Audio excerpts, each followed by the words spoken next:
What up? What up? What up, though? What's popping? What's happening? Uh oh, hear myself twice. Oh, there we go. What up? What up? What up, though? What's popping? What's happening? What's going on? You're back in the lab with your favorite neighbor, your man Mark Nash. He is I am he. Another one, another one, another one. Another great episode of Breaking Beats. How y'all feel, man? Hope this broadcast finds you all in good spirits, good health, good prosperity. God knows we need it. All right. This should be a good one. This should be a good one. Shout out to everybody who's here early. Temple of Street. What's the street? Trinity Pino's local. Okay, cool. He said, I'm here. I'm tuning in for Miss Donaire. No doubt. And this gonna be a good one, man. This gonna be a doggone good one. Yeah, this episode should be a good one. Should be very informative. Rachel Donaire is kicking off this Women's Week over here, Boston, where we're going to talk about a lot of good conversation. It's going to be a good conversation, but also we're going to learn some things about the business. We're going to learn about her as an individual. We're going to learn some things about her as far as professionally, and maybe she can give us a couple personal stories as well. So I'm super excited about this week. Tomorrow we have Christy Martin scheduled. I believe the next day is Franchon Cruz, and we have some special guests lined up throughout this week. So I look forward to you all enjoying it with us. All right. So yeah, this is gonna be a good one. I'm gonna run the 5-minute counter. Give me 5 minutes. We're gonna blast the link out, get this room time to populate. Also, I'm gonna make sure she's queued up and ready. She should be ready. We talked a couple minutes ago, though, about 30 minutes ago. So yeah, I'm gonna run the intro. I'm gonna blast it out, get this room time to populate, and you know what I'm saying, give y'all time to share the link. And yeah, man, gonna talk some doggone boxing. She's gonna talk to us about being a manager, trainer, trials and tribulations, how she got to start in the business, things like that. So this should be fun. So give me 5 minutes, 5 minutes, 5 minutes. Give me 5 minutes, let this room populate. And we're gonna come back with a damn good show. It's your man Mark Nash, Breaking Beats, exclusive interview with the one, the only, the incomparable, Rachel Donaire. Let's get it. This is my passion. This is what I love to do. But some days, sometimes, I'm just like you, man. I hate this job. Damn, I hate this job. Damn, I hate this job. Damn, I hate my job. Damn, I hate this job. I'm just like you. Damn, I hate this job. Man, I hate this job. Man, I hate my job. From a good dream I wake, sun rays on my face, planning out my day, hoping this ain't the one that I catch a case. I feel so good, I feel so straight. My manager keep calling me saying, hurry up, you late. Hurry up, you lay off. Y'all, man, I hate this job. Man, I hate this job. Been trying to play it cool, but it's hard to play it off. I've been hanging on to this bullshit, cause my car still ain't paid off. I know I'm on my way up. My boy just got laid off, so y'all, man, I hate this job. Man, I hate this job. These hoes is so ratchet. These hoes is so sneaky. Y'all don't even really pay enough for y'all to only pay bi-weekly. I'm trying to double up my cash. Take this job, shove it up your ass. Yo, man, I hate this job. Sometimes I wanna say, walk in and slap my boss. This shit is getting hard. Damn, I hate this job. Gotta make it out of this struggle, bruh. And I don't really mean to take it out on you. You just a customer, but damn, I hate this job. Damn, I hate my job. Damn, I hate this job. Damn, I hate my job. Damn, I hate this job. Damn, I hate this job. Damn, I hate my job. Damn, I hate this job. We're the reason why your stockholders always stay afloat. Yet I'm asking, are they hiring? Like everywhere I go, schedule will say 9, but I think it's fine if I clock in at 9:04. I work 40 hours a week plus overtime just to be bro. So y'all, man, I hate this job. Hate that I applied. So much has transpired since the day that I was high.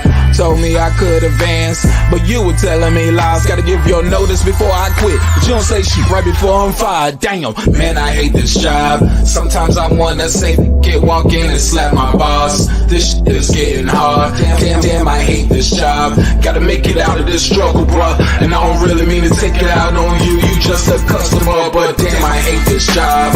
Damn, I hate my job. Damn, I hate this job. Damn, I hate my job. Damn, I hate this job.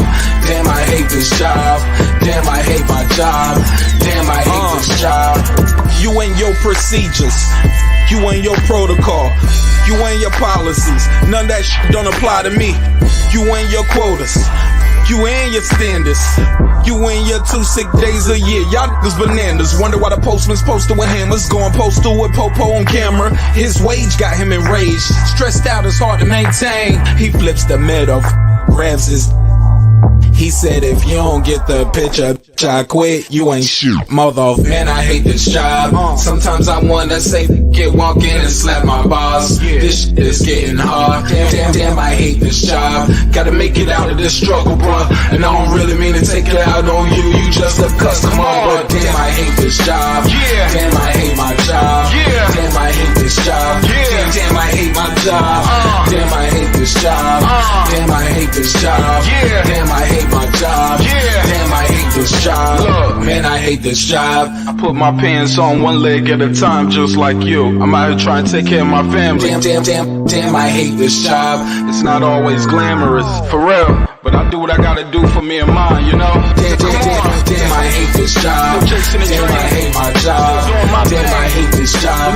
Damn, I hate my job. Damn, I hate this job. Damn, I hate this job. Damn, I hate my job. Damn, I hate this job. Damn, I hate this job. Damn, I hate this job. Damn, I hate my job. Damn, I hate this job. I'm just like you, nigga. Damn, I hate this job. Man, I hate this job. Man, I hate my job.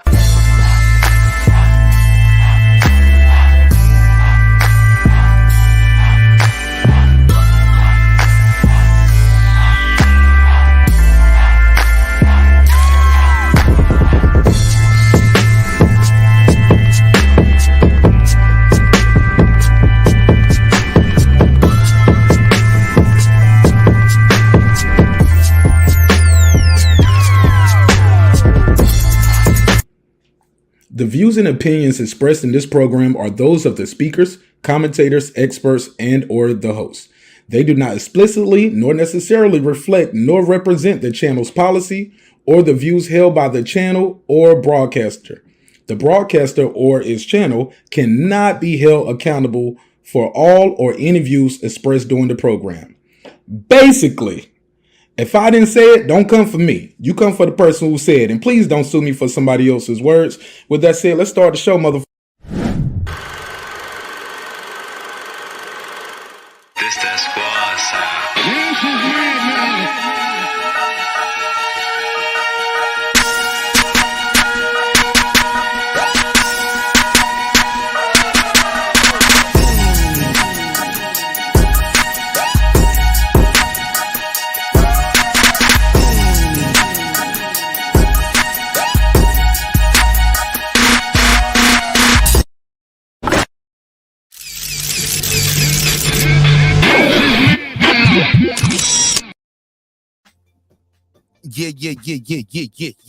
Yeah.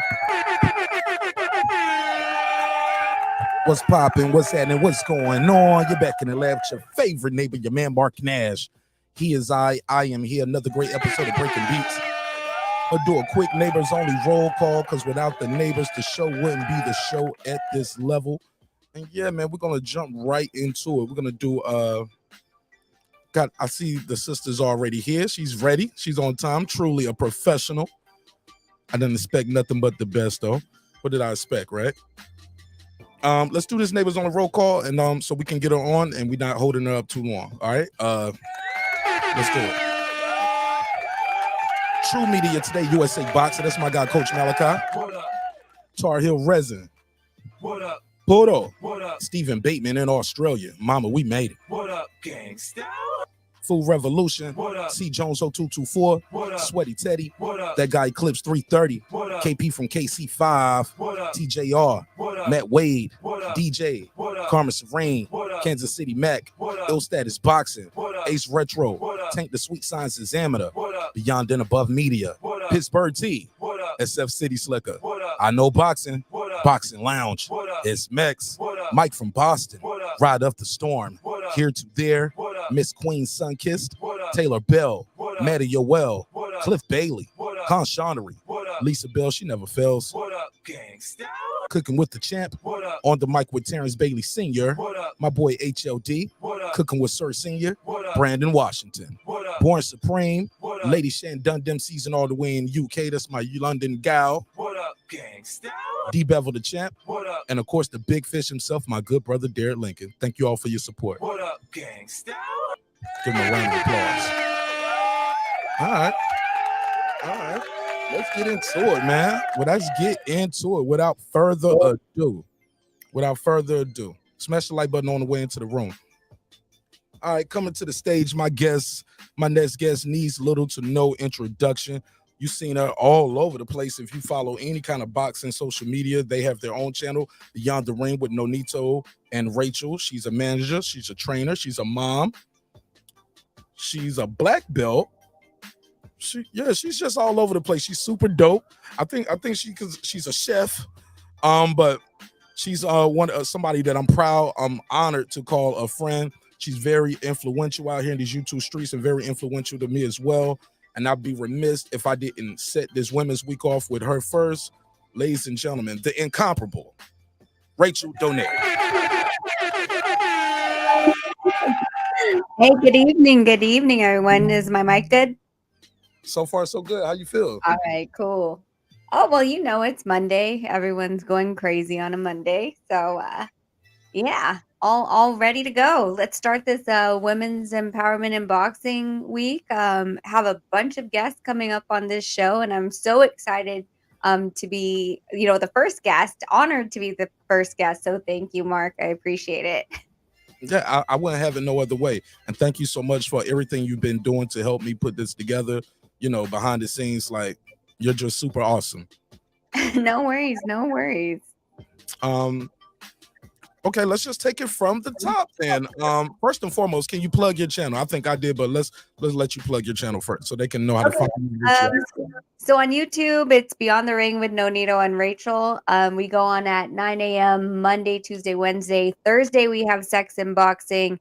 And then Friday, we go back on. If there is a fight on Saturday, we try to get into the conversations, but we get so deep and emotional, of course, watching the fights that sometimes we just forget, and then we just post off till Monday. But yeah, Beyond the Ring with Nonito and Rachel. Can you describe what Sex and Boxing is? Because I don't want people to get the wrong idea. They're going to think you guys having all kind of fun on air.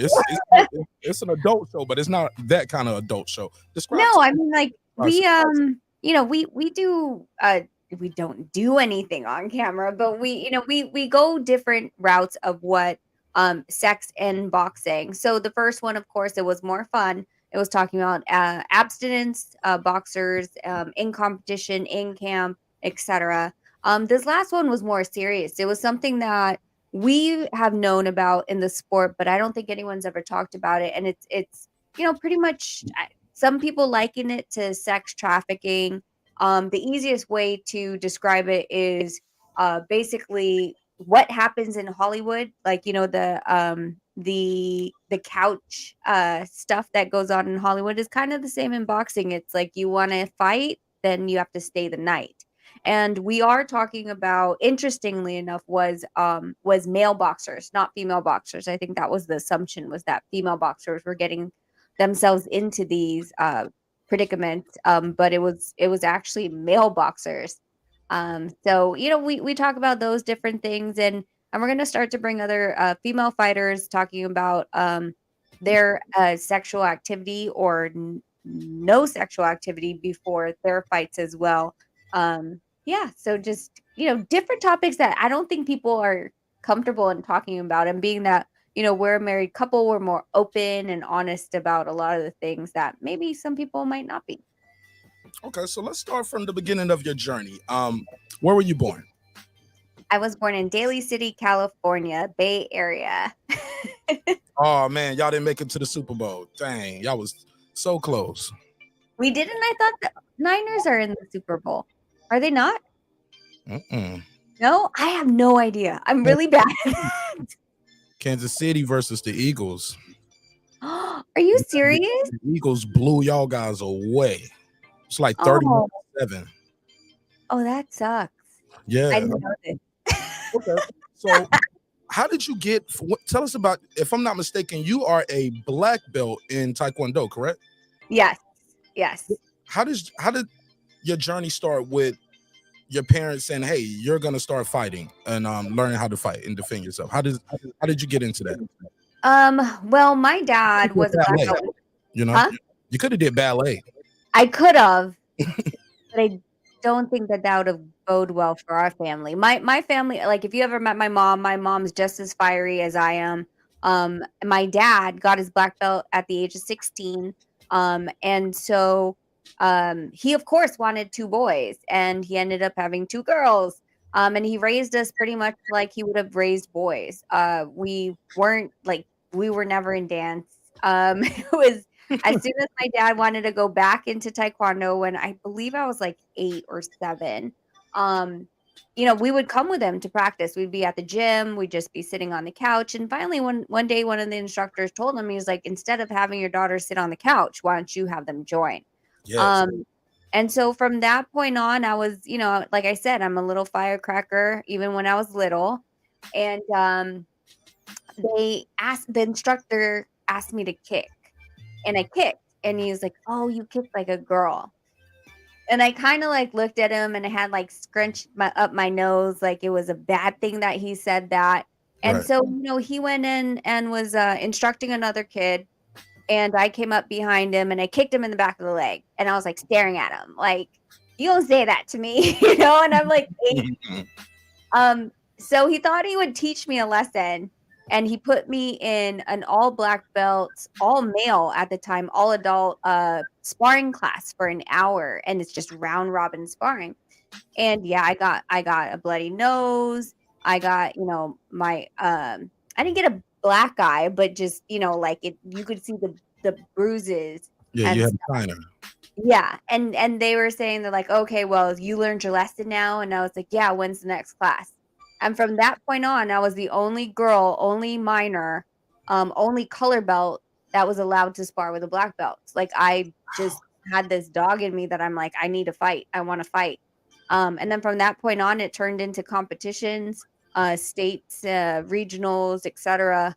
Until I married Nonito, I should say. Wow. So, what age were you at that point? I was 8. No, when you married Nonito. Oh, 23? I know you wasn't 8. That would be bad. 23. I think it was 20. So from 8 to 23, you were in Taekwondo. Did you practice any other disciplines of martial arts other than Taekwondo? So the Taekwondo studio I was at was more of like a well-rounded type. So they Eddie Croft, who I feel like he fought Morales, I think, way back in the 90s. So he was one of the boxing instructors there. We had Ramona Gatto, who was a world champion female kickboxer, and then we had jiu-jitsu instructors. So it was kind of like almost like before MMA became MMA, that was our gym. So we had a little bit of everything in that gym. So I wouldn't even say like my discipline was completely Taekwondo. It was literally all of these put together to be like pretty much the first MMA gym that I've ever even heard of. Wow. And what was the name of that gym again? It was called Golden State Taekwondo. Golden State. Now, and in Taekwondo, you won, if I'm not mistaken, you won state championship, correct? At the age of 12. In California. California State Championship. Yeah. All the people in California. Mm-hmm. Come on, You man. know what's funny? It was me. Okay. Come on. It was me. It was another female Filipina named Anna Hulatin who actually ended up going into boxing. That's how I met Nonito, and we could go down that road later. But also Roger Craig's daughter, Romitra. Us three were like, I forgot what they called us. I think it was called like the Killer Teenage Girls. And it was us three that went together to go to states. We trained together and everything. And then we all three won states. So that year we also all three went to nationals. And I was the youngest out of the three. Dope. So let's get into more of the so at 23, you meet Nonito. He's boxing, of course, at that time. Mhm. were you already in the business of boxing at that time? Were you still just doing your kickboxing? Were you trying to transition? Talk to us about that. And how did the transition start to occur for you? So I was always around boxing. My dad, first of all, like would always watch fights, and that was something. It was either scary movies or fights that me and my dad would watch together. And so we would watch, the boxing matches. My uncle in the Philippines is still a prominent Philippine journalist and news reporter for sport. So we always covered boxing. So whenever he would come out to Vegas to watch fights, we would go. Um, but around the time that I met Nonito was pretty much I just got out of the military. I had just gotten home, and just kind of settling back into civilian life at that time. Um, Completely partying, seeing a lot of my friends I haven't seen for a long time. And that's pretty much where I met Nonito, was back home, back in the Bay Area. And in the military, you were in the Air Force, correct? Yes. And what was your MOS? I was a 3AO, so I was actually administrative. And I worked under, the general at times, the lieutenants, really, really, really keyed into, attention to detail, of course, and paperwork was my thing. Like, so I feel like that was what prepared me to always, dot my I's and cross my T's when it came to contracts and negotiations, and having like the text messages and the emails to reference to during negotiations, because I was it was so embedded in me from years in the military that you always have to have your paperwork in order. How difficult is it being a wife and a mother and having your career in such a male-dominated industry? Being a mom is always going to be difficult, right? When you're trying to juggle everything. When it comes to the boxing industry, you do take a lot of flack. You take a lot of criticism. I've gone up against people like Bob Arum that instead of arguing with me or having a good negotiation, they take the easy route. They attack your character. And they say things that, has nothing to do with how much are we getting paid, right? I feel like that's always a victory for me when I can get underneath their skin in negotiations, because it means that you are really emotional about this. So for me, like, I never took it personally. I always kind of smiled, because I'm like, oh, I got you. Like, now you're affected. Like, you know what I mean? But yeah, you get a lot. You get snicker a long time ago when I wasn't known as Nonito's wife yet, like people didn't know we were married and stuff. You would get, not side-eyed, but you'd get looked at the gym. They look at you sideways. You'd walk by, they look at your ass, like, and they make comments, because it's a boxing gym. You rarely ever see women in a boxing gym. Now you see more. You see a lot more. I think today when I went to Top Rank, I saw 5 or 6 other women in there besides me. And I feel like that is good, because it shows that they're opening the doors to not just the men that are in there, but their spouses, sometimes their mom, and assistants and things like that. And they don't have to feel as intimidated as I did when I came into the sport. Shout out to Transcendent Sports. He said, fellow Filipino here. He said, Mabue. Am I saying that right? Mabue. How's it? Mabuhay. Mabuhay. Yeah. Right, to you, Mark Nash. To you, Mark Nash. Yeah, shout out to the Filipino community, which has a very strong boxing community and martial arts as well. So they're here to support. So when you meet Nonito, at what point have you trained any boxers at that point? Had you trained anyone in Taekwondo at that point? Yes. Well, boxing, there was amateur guys that would come and mix it with us a lot. They would jump into the strength and conditioning with us.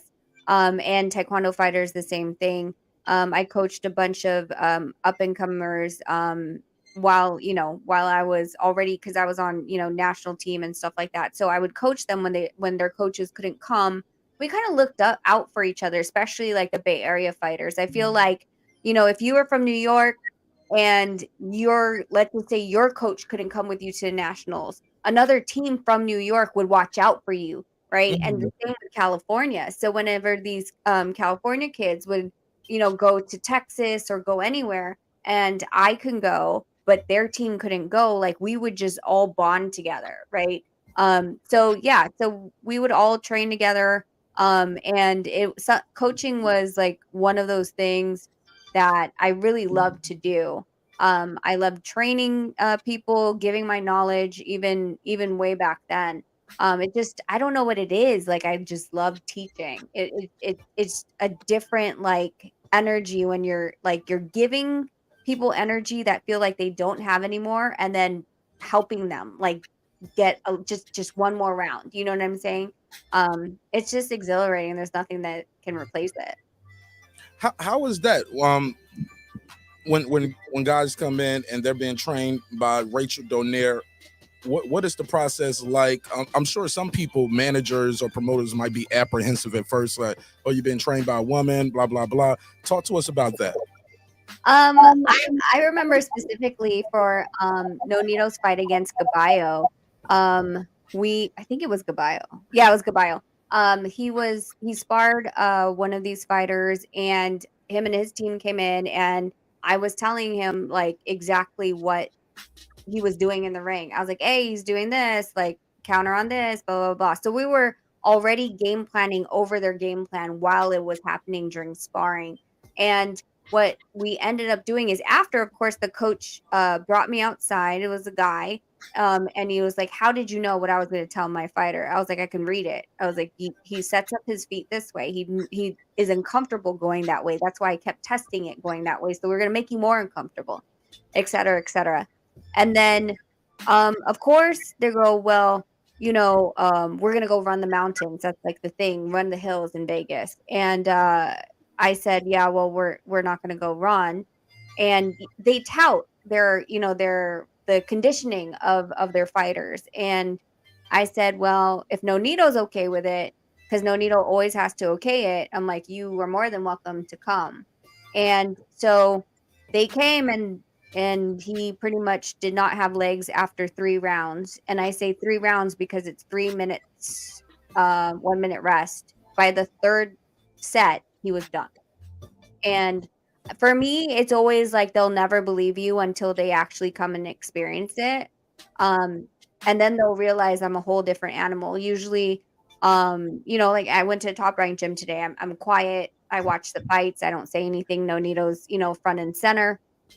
But when I'm training, when I'm the head trainer, when it comes to strength and conditioning, there's a whole different animal that comes out, and it's a lot of fun.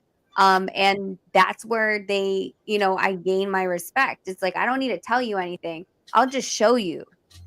And it's had to been like that for a long time, and it's fine with me because you do get a lot of it is a macho sport, right? They're like, what? Right. There's no way she's gonna be able to do anything to me that I haven't been through, or make me hurt more than I've experienced. And literally, I think I challenged someone last month because I watched them do an hour worth of strength and conditioning, and I was like, just sat there, and they're like, "Oh, you think you could do better?" I was like, "Give me 30 minutes."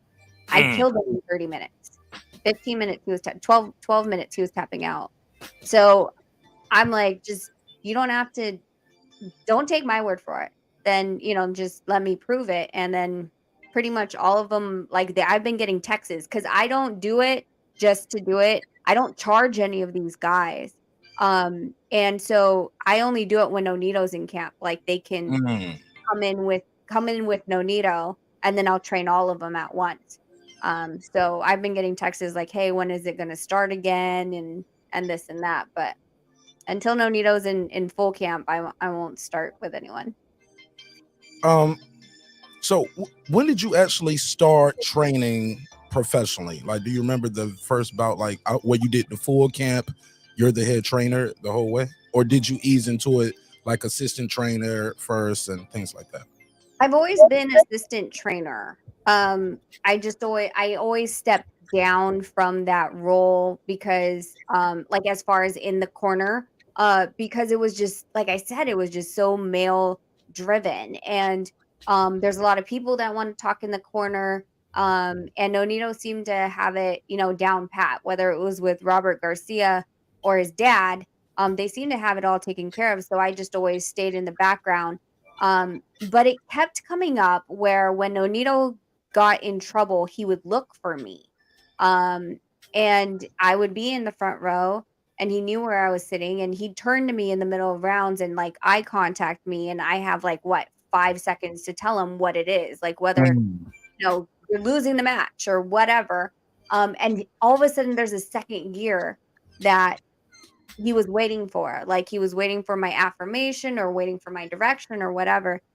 So what happened is COVID happened and Yeah. it forced us to only work with each other. There was no one else because as much as we could have said, "Hey, John, we want you to train us." John is also training 10 other boxers and could get COVID through those boxers to come back to us, right? Right. I mean, it didn't fruition for the Ubali Nonito won because Ubali fell through with COVID, and then we fell through with COVID, and we didn't even have any other trainers. It was a sparring partner that brought it in. Oh no. But yeah, so it Bad? Did y'all get it bad, or did you guys have? Was it fever, body aches, chills? How bad was it? just a positive test.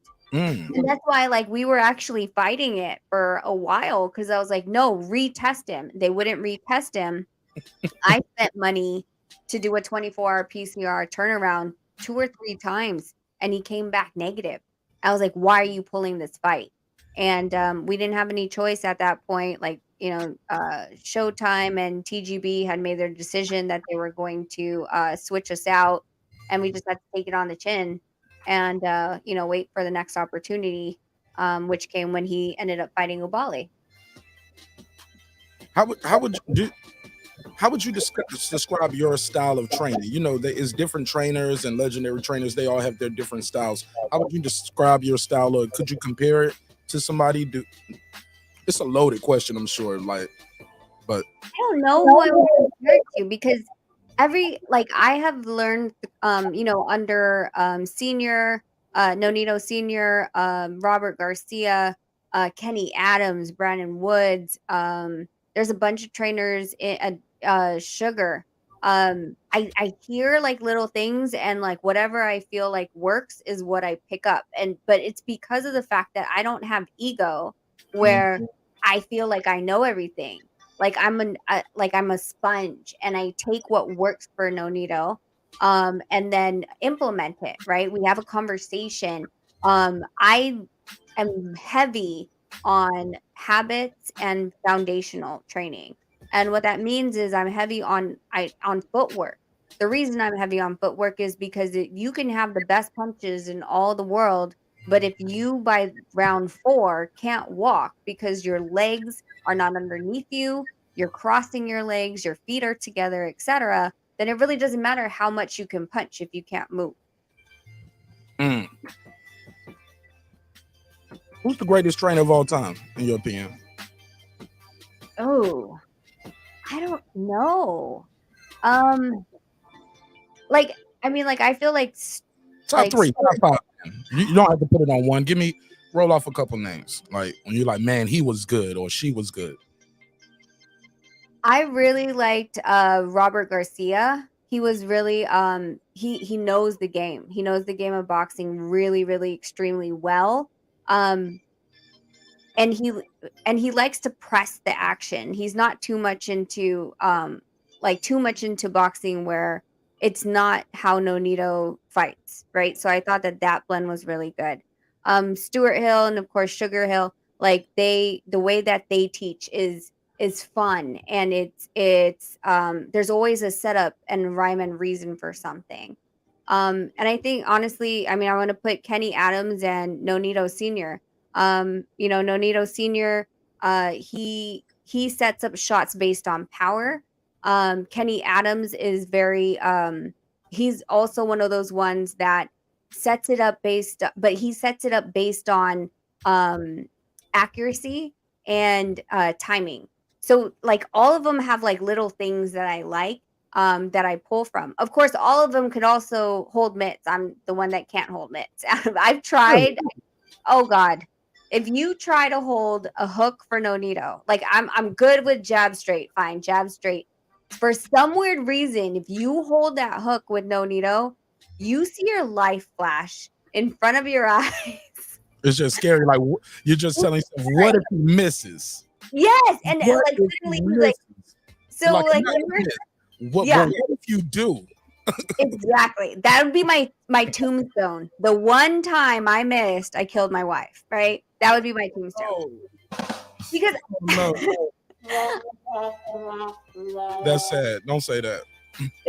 well, because like jab straight, that's easy. Like you could take it this way, but the hook is because it has to be like right here, and it's going on a rotational movement, right? You really can't get out of it. Like jab straight, you could just you move back a bit more or whatever, move your head. But when you're trying to do your rotation against his rotation, just to meet it, and he wants it here. He doesn't want it out here where I'm protected. He wants it right next to my chin. Yeah, I could die. It's scary. You got insurance. You'll be all right. See, that's what I'm worried about. I think he might want to cash in on that insurance. Yeah, the kids will be fine, and he'll be all right. Let me say, so when did like what inspires you to still do this? Because technically you don't have to train at all, right? You could just I'm gonna just be a wife, and or I'll just do the management part. Why do you why do you spread yourself so thin? Like, I want to be a part of the training, I want to be a part of the management. Is it just cutting out the middleman, keeping more of the money in house? Is it like, no, I really love doing it, or I feel like he needs me, and you know? So with the management, I really, really, really enjoy it, and the same with training. Like I'm literally at the gym right now with the Price brothers, and I'm not.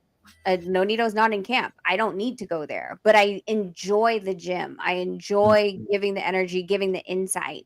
I think with Nonito, it's even more so because I do want to protect him, and I believe that sometimes when you have a non-familial relationship, and even sometimes with the familial relationship, they're too afraid to tell the boxer really what is going on or what the truth is, right?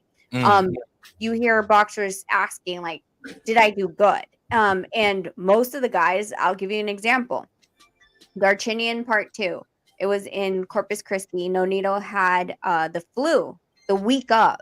We were thinking of actually pulling him from the fight, but he was like, no, I want it to go on. So we're like, fine. He fights Darchinian. He looks like absolute horse crap, and I'm not in the corner, and I'm like, oh my God, this is bad. Like, we're losing. Round 8 to round 9, he sits in the corner. He looks at me in the front row. I said, you're losing. It's a 10-round fight, so we only have 2 more rounds. He goes out and knocks out Darchinian. Yes. Big dog status. Yeah. But here's what happened. We go in the locker room. Everyone's high-fiving him because he knocked out Darchinian, right? And they're like, man, you could take a punch. And I'm just sitting there like rolling my eyes. And so finally he comes over to me and he's all, what did you think? I was like, let's talk later. And he's like, no, I want to know what you thought. And I was like, you probably don't want to know right now because you're not going to like what I have to say. He's like, no, now he's pissed because now he wants to know, right?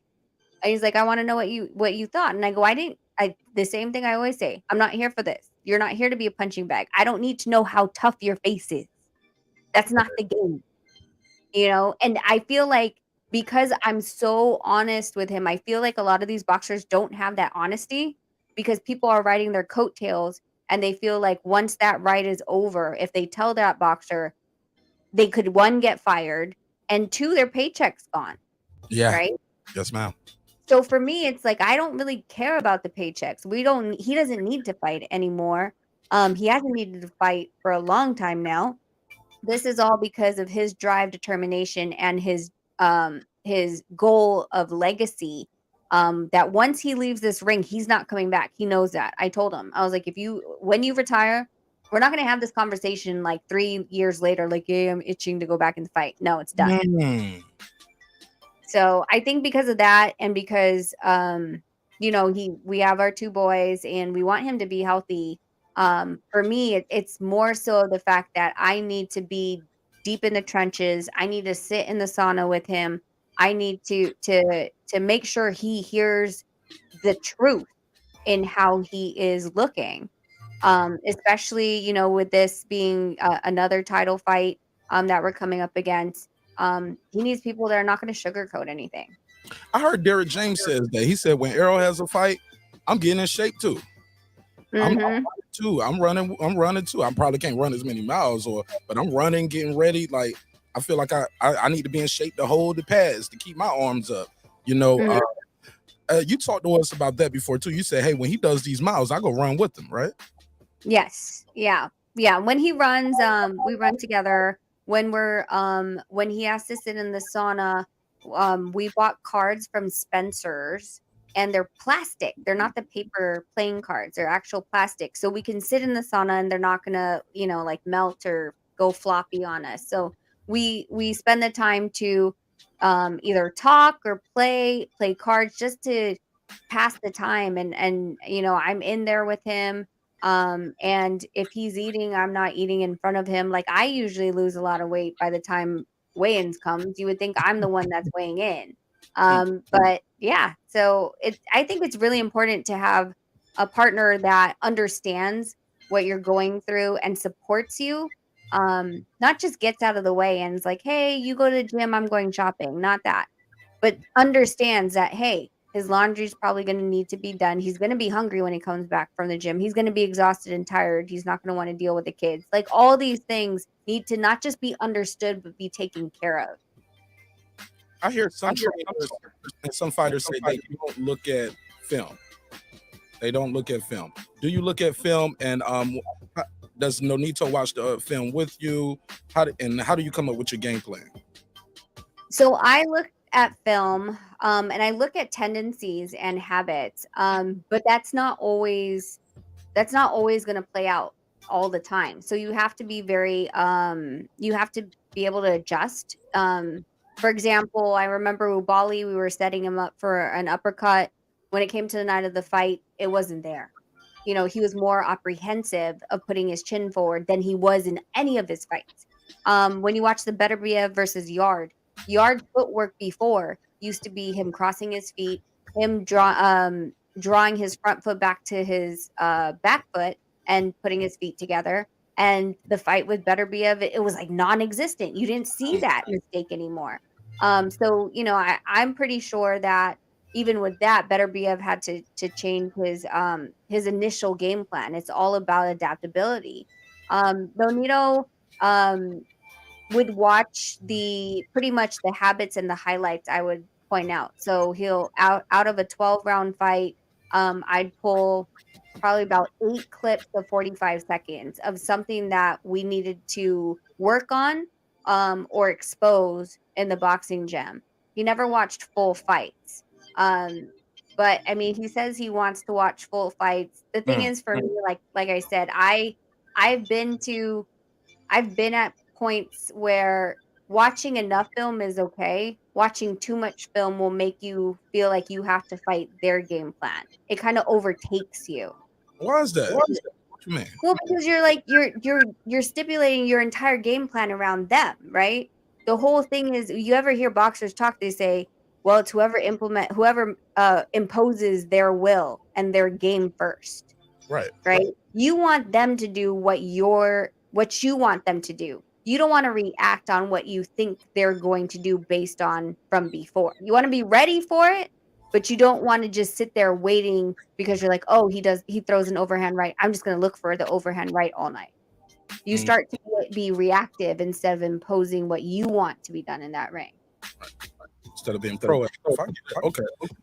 We talked about the here in the middle. I don't know what happened. Yeah, you're skipping. I'm sorry? We were skipping for a little bit. Yeah, here we go. Talk to us about being I'm hearing it again. Talk to us about being being the manager and the process of dealing with promoters. Do you feel like, well, you spoke about it earlier about being a woman. Do you think being a minority as well, you think that takes a place involved in how people treat you in the sport? Um, no, I think the minority is just me being a female. I don't think it has anything to do with, the fact that I'm Filipino. I know that most people do believe that, she's supposed to be this little quiet Asian girl that's not supposed to say anything. But they quickly throw that out the window. I just honestly think it's just women in the boxing game that they don't want to be around. Mm. Sorry about that. Next question. Advice would you What advice would you give young ladies? Let me see if it's your mic doing it. Let me see. Turn this down. What advice would you give young ladies considering a career in this sport? In boxing and training? Training or management?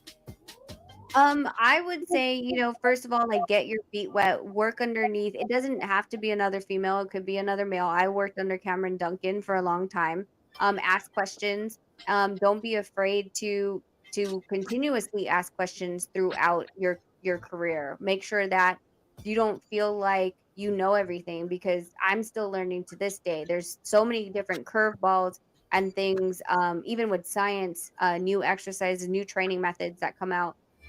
Just continuously reach out. I think that there are people that will help you. You just have to take it. This game, you need thick skin. Don't let people like talk you down or tell you otherwise. Do you who have you who would you like to work with outside of Nonito? Like you like, man, I think I can help this guy get back to the top, or hey, I see something this guy is missing here and there that I would love to join his camp to help him out with. Or do you not even think about that? I don't even think about that because of the fact that boxers, like I said, like they do have a certain type of ego. There, I don't. I feel like I want to work with people who are open to working with me. And that being said, they need to reach out first. I feel like when they reach out, that means they're ready. Mm, Their cup is empty to be, to be filled. Um, I feel like if I try to impose it, it just comes off. First of all, it comes off wrong. And two, like, of course, what are they gonna say? Like, I know more than she does, right? You're gonna have a strength and conditioning trainer that is a huge muscle builder and he doesn't even have a neck. And mm. then you have this small little Asian girl saying, I can do better. Right. So for me, like I enjoy who works with me right now. I don't think I can do better than anyone. Um, if what if who they have and who they're with works for them, then then kudos to them. For me, it's whoever wants to work with me, and then I'm all open arms for. With so much going on in the business where people have been accused of cheating and things like that, what do you think can be done to clean up the sport? Well, I mean, I think honestly, all top 10 should be mandated to be in VADA testing 24/7, 365. There is absolutely no reason you should be in the top rankings and not be tested year round. Um, there's just absolutely no reason. So I think that there should be more money put into testing them on a more random basis and even when they are not in camp.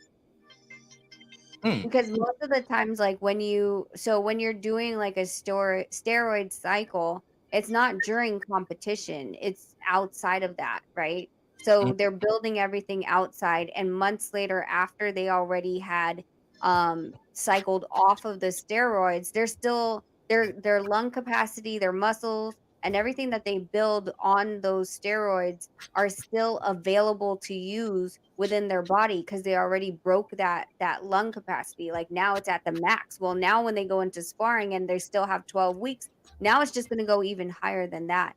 So that's why I feel like it just has to be in and out of camp 24/7, 365.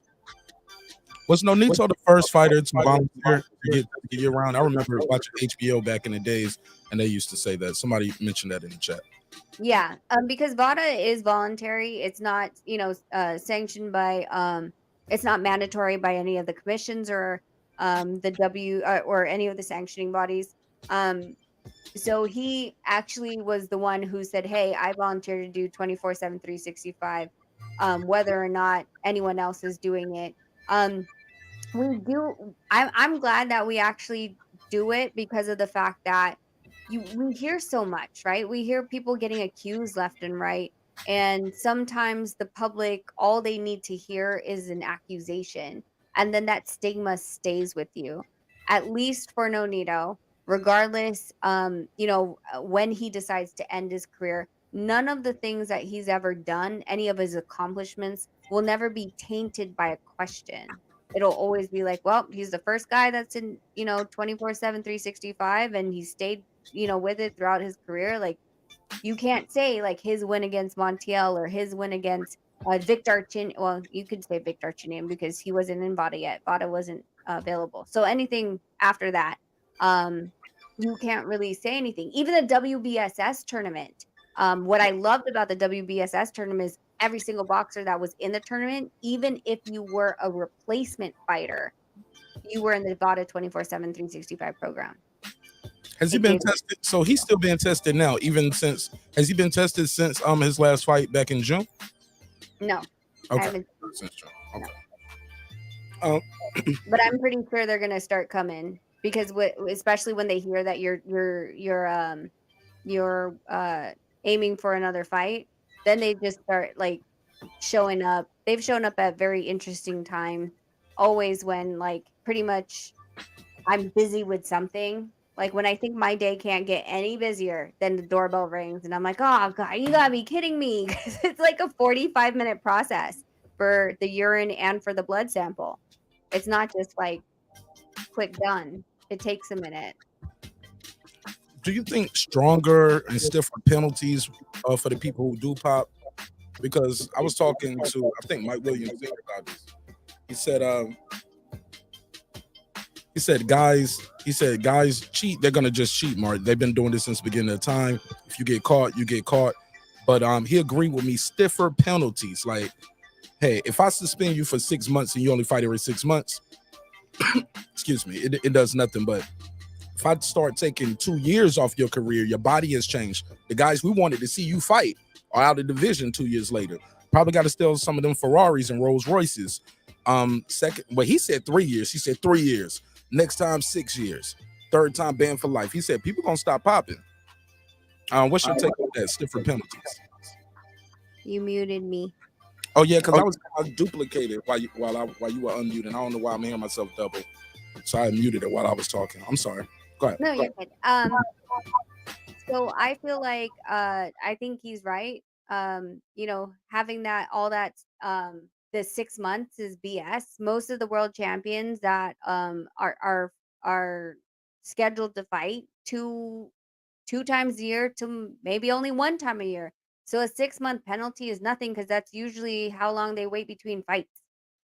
So it doesn't do anything.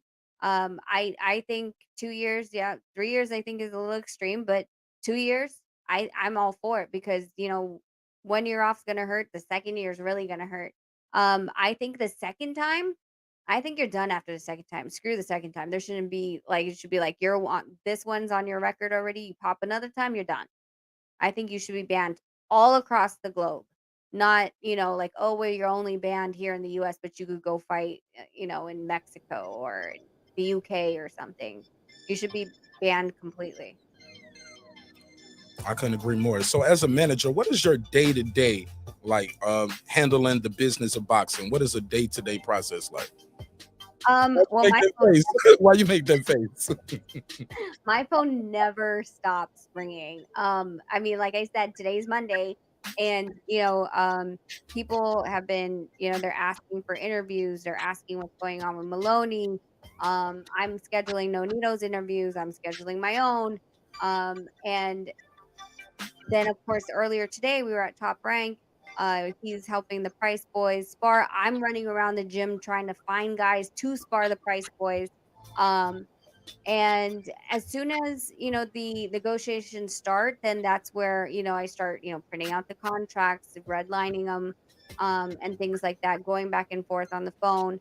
Once that goes through and we know the date and everything, I hit all of our guys, um, who's gonna be able to go, and start booking their flights and hotel accommodations. I book all the sparring, pay out the sparring, have them sign liability waivers, non-disclosures, confidentiality agreements, um, and then go on to fight week, which is absolutely madness and crazy because they all have a whole list of what the events are going to be, what they're supposed to wear, what time wheels up are, what time we'll be back, what time every single meal is given, what time downtime is, um, flights, tickets.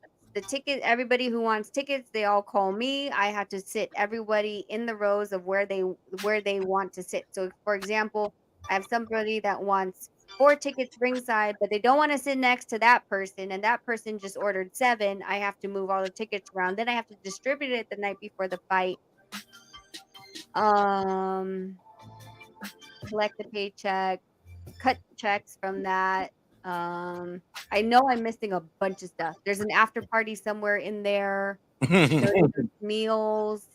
Um, yeah. Do you I hire as the manager? Do you hire the nutritionists and things like that? You pick the person and all of that, or Nonito does nutrition. He's had nutritionists in the past, and it was like he always said they were like cookie cutter. Like, oh, this is what this guy eats and this much, so it should be good for you. Um, and Nonito doesn't feel like everybody is always the same.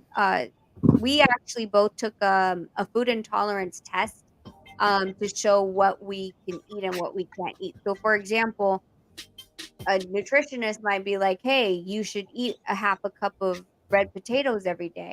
Well, Nonito's intolerable to red potatoes, so it's not going to work. But we wouldn't have known that unless Nonito went out on his own and got the test to see what are good foods for him. Hmm. Oh, that's interesting. That's interesting. I didn't know that. When you, what do you see? What do you see yourself in the next 5 years? Do you see yourself still in the business, even if Nonito retires? If and when he retires, well, he's going to retire one day, of course. And then we go into the Hall of Fame, baby. Hall of Fame down. So, but do you see yourself still training other fighters and still managing, or is it something you still would like to do? Yeah, I think Oh, I will just like still to do this for my baby. No, I still think that we'll be in it because I think one of the biggest things to keep Nonito young is to still be around the sport that he loves so much. He's a great trainer. He has great insights. When he teaches people, it's amazing. And I think, whether he's going to do that or, do something like photography, but within the boxing realm, I don't think we're going to go anywhere. I think boxing is going to be somewhat part of our lives for a long time. And I don't mind it. Like I said, I love managing, and I also love doing, the strength and conditioning. Like that's literally one of the fun parts of my day.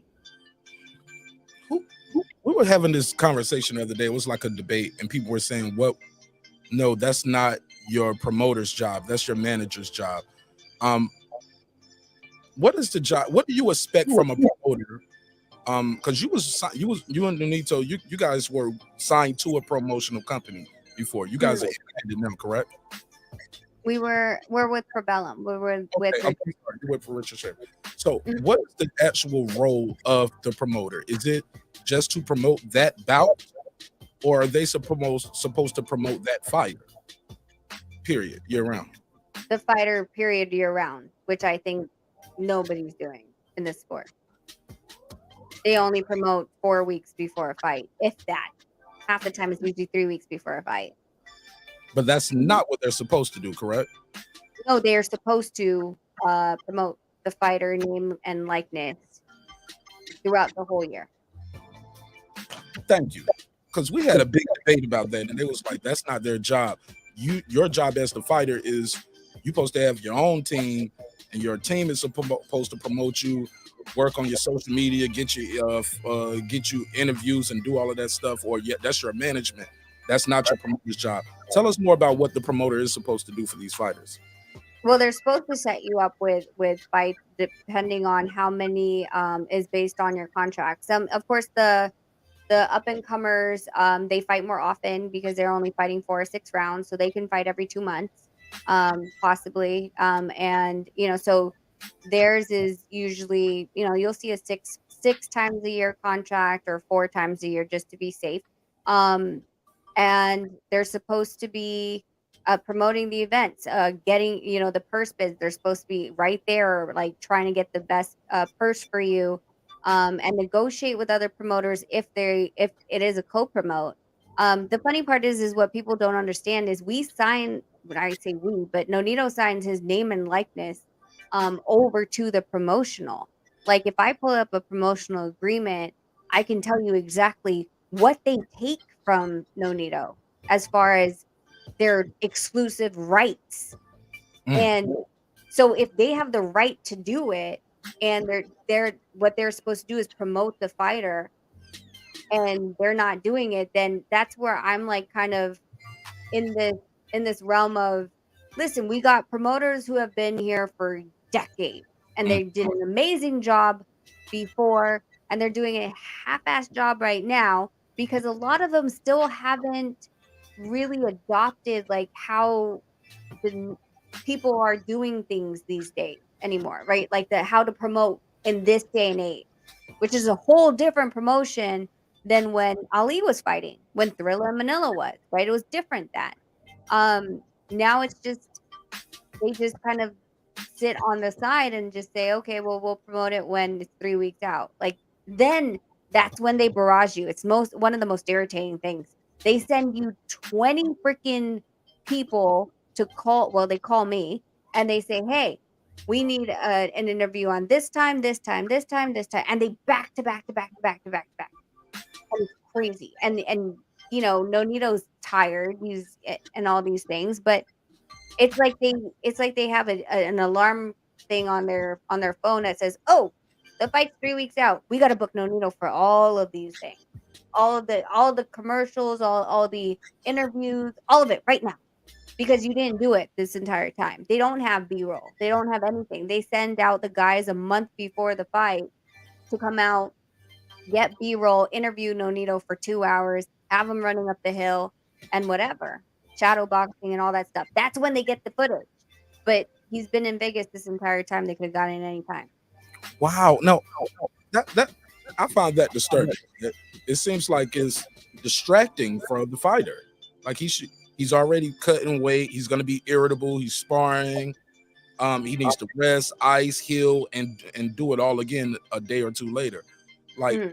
when the fight is announced, like let's just say like 3 months out. They know Yeah. they got to somebody like 3 months out. The training camp is usually about 6 to 8 weeks for most guys, right?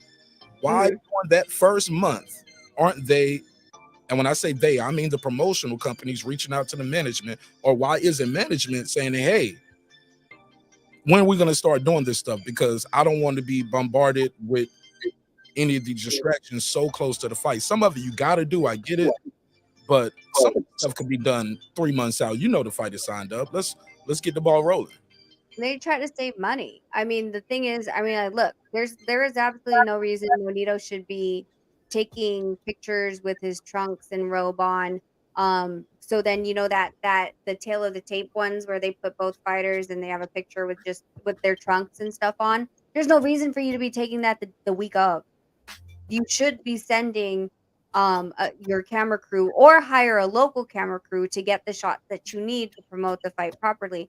But they'd rather just do it the week of because it saves them money from sending a photographer all around to get all the opponents that are on the card. So it's just their way of saving money. But you're gonna spend the money anyway. You spend it 3 months out, or you spend the money, you know, a month out. You're still spending the money doesn't change. You get what I'm But saying? yeah, but like for example, like Ubali, when we fought Ubali, Ubali was in France, right? And I think he spent part of his time in Mexico before our fight. So he would have whoever the promoter was would have to send a photographer to France or to Mexico to grab the shots that they need for fight week. And then whoever else was on the undercard, they would, let's just say one's in New York, someone's over in the UK, um, one's in Philippines. Like they would have to send a photographer there, or hire one on the ground to get those shots. Instead, that's why I'm saying if all of the fighters are there because it's fight week, they book you like on these times, like, hey, Nonito has wardrobe, blah blah blah blah on at this time. Then the next fighter comes in after that, 30 minutes later. Then the next fighter, the next fighter. Like they go through this whole line of all the guys that they need to do. Okay. Now, when you put it that way, that makes I get it. That is, yeah, that is. When you so talk to us about when you get a bout agreement. People were calling them term sheets. You get a bout agreement. You don't see something that you like. How does the negotiation process work? Do you go back to the promoter? Do you talk to other managers? Does your lawyer do that for you? How does that work? So usually the term sheet comes first, and that's basically saying like, hey, we're offering you this amount of money to fight on this date at this place. Once you accept that, then the contract comes, and that's like the 7-8 page document that has everything in it, right?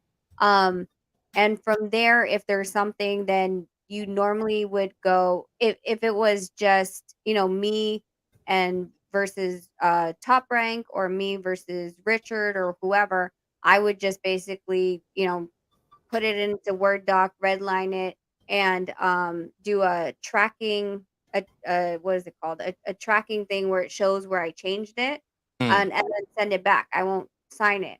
Then their lawyers have to look at it, and I understand because they're gonna see if I changed anything else that went underneath the radar, right?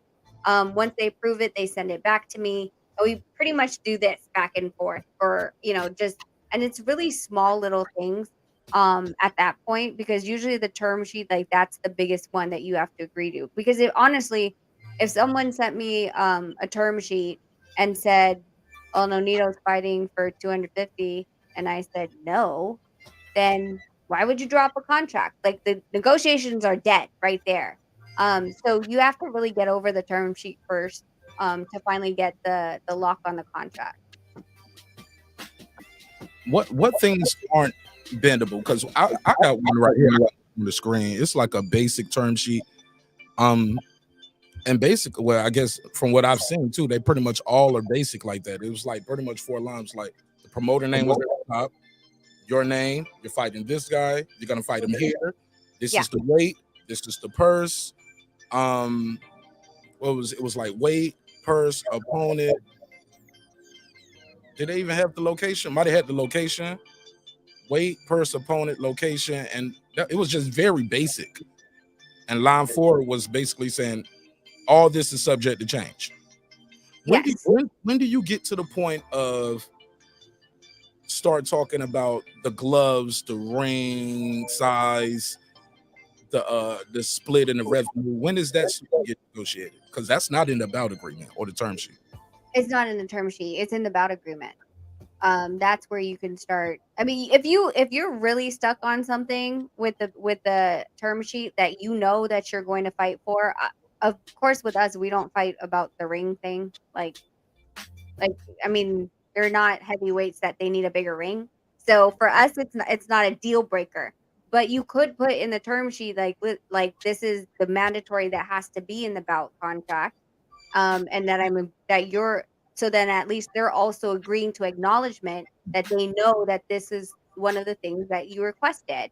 It's nice to have everything in writing from the get-go, so they don't feel like, I feel like if you don't say everything and have it in writing in the beginning, by the time it gets to the bout contract and you start spinning stuff around, and they get dizzy from going back and forth, that's when they start getting closed doorish. Like they don't want to they don't want to negotiate too much further, because they're like, dude, like seriously, how many times you're gonna change this line? Why didn't you change that line like 2 corrections ago? Now you're changing something else. Like that's where it starts to get like people getting the phone slammed in their face or door shut in their face because they're getting sick of it.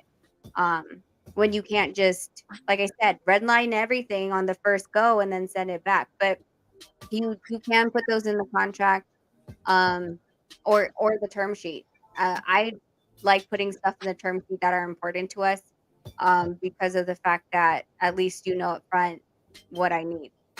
So I'm not. You don't feel like I agreed to it only just to like turn things around on you.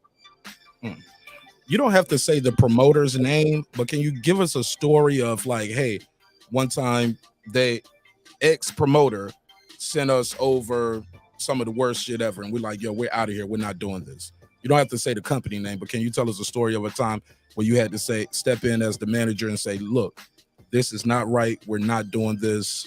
We're not just gonna take that. I mean, there's a bunch of situations that people had sent me over, term sheets that I thought, or even offers that I just thought was like, you gotta be kidding me. Like, Disrespectful, right? yeah, you're joking, and so a lot of times like they pretty much know, I mean, PBC, TGB, Richard, even Top Rank at this point knows how I operate. They know that I'm not one of those people that's gonna gracefully be like, "Oh, you know what? Thank you for your interest, but no." Like I literally will send it back with like a big red marker across and be like, "Here you go." And just Your sheet look like this when you send it back. yeah, No, no, no, no, no. Let me annotate all of this. yeah, exactly. Big no to everything. Yeah. That's pretty much yeah. And I like my red pens. They don't like my red pens. All right, so this right here is an example of one of these we were looking at. This guy was going to fight Mario Barrios, right? Mhm. And he was fighting Mario Barrios, and this is how blank it was. He said it was just one page. I would think, and Mario Barrios was a champion at this time at 140. So I was just thinking it would be more information up here. Only thing I took out was his name, the promoter name, the state, and the bout and amount. But this was, I was like, man, this is very, very basic. I would think such a big business would have. But this is not about agreement. This was what the term sheet. This Yeah. is, Yeah. No, bout agreements are a lot more than this. so this is a term sheet that they sent over, right? What? This is just like a term I've heard, sheet. yeah, I've heard it worded in both ways. I've heard it worded as a bout agreement. I've heard it worded as a term sheet. So, but the correct term for this is called this. What's the correct term for this? What I have here? Term sheet. A term sheet. So where in this term, when they discuss pay-per-view splits, I guess according to this guy don't get no pay-per-view splits if it's on pay-per-view. So that's why it's not mentioned.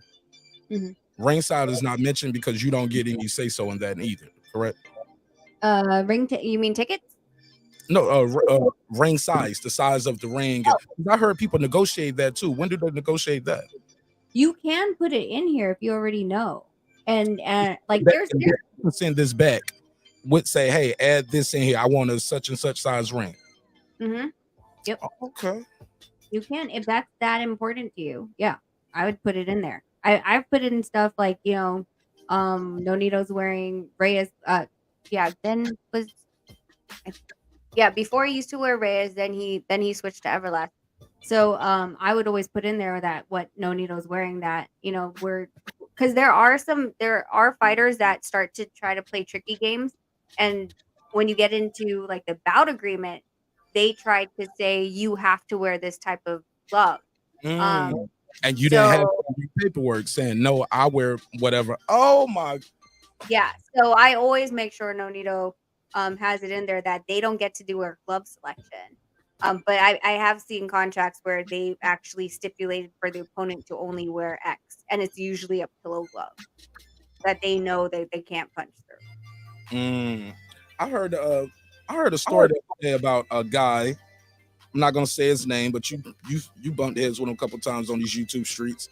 Took $15,000 from the guy's purse for a finder's fee. So the promoter Star Boxing signed a waiver, allowed George Ashley to go fight. Then Rick Glacier, I said it. Rick Glacier got $15,000 for it, for a finder's fee. What? I'm sorry, now. From the boxer's purse? Yes. How does that even work? Where the promoter got 25, like the purse was 75,000. Mhm. Star Boxing allegedly takes 25,000. Rick Glacier allegedly gets 15,000 as a finder's fee. How normal is that? That seems like a lot. And then the fighter is left with what, 35,000? 40,000 of the 75,000 purse is gone to two guys who ain't gonna throw a punch. And Mhm. he hasn't even paid taxes yet. Hasn't paid his trainer, manager, promoter. Here's your 35,000. Now you split it up, and true or false, you are taxed on the 75,000 on paper, right? You're Correct. not taxed on the 35 that you got afterwards. How does that work? Have you ever paid a finder's fee of 15,000? Do you pay a finder's fee? You ever heard of that? Never heard of it? I've heard of it, but I mean, like, I just think it's funny. Like, I've heard of it a lot. But I thought Rick said that he gets paid by the promoter, not by the fighter. But God knows at this point. Um. Anyway, it's silly to me in this day and age where we are with social media. I mean, this is how we met, right, Mark? Um. I've met a lot of people through social media, and it that was an old game when you didn't know someone else's number, right? You couldn't get it. You couldn't reach out on them on their website or on social media to get in contact with them. But in this day and age, you don't need anyone like that. There's fighters, I don't have their phone numbers, and somehow, some way I find them, right? So you don't need brokers to do this crap. They're literally first of all, they're not licensed. There's nothing that actually regulates brokers, okay? To make these fights. They're basically saying, I'm gonna make a phone call and I'm gonna get this guy interested and try to put the fight together. If the fight gets put together, then I get my cut. That's what they do. Slow down now, because I like this. Now we getting deep. Because that's why we need you up here. We're learning about the business tonight. Now, let's say matchmaker Keisha calls me, right?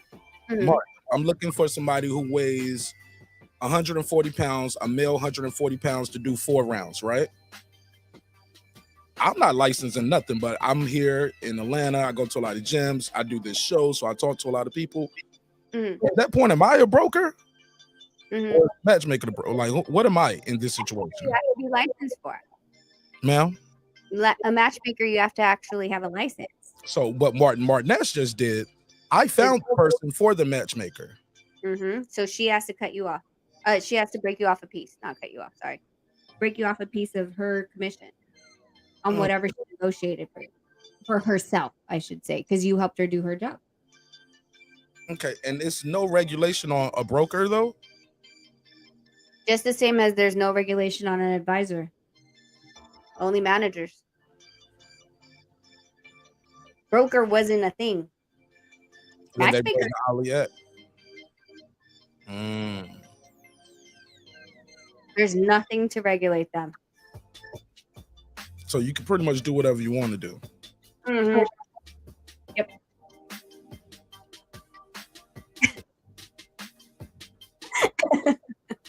Did you find your second career or what? I'm just reading my questions over here. I'm just saying. Okay.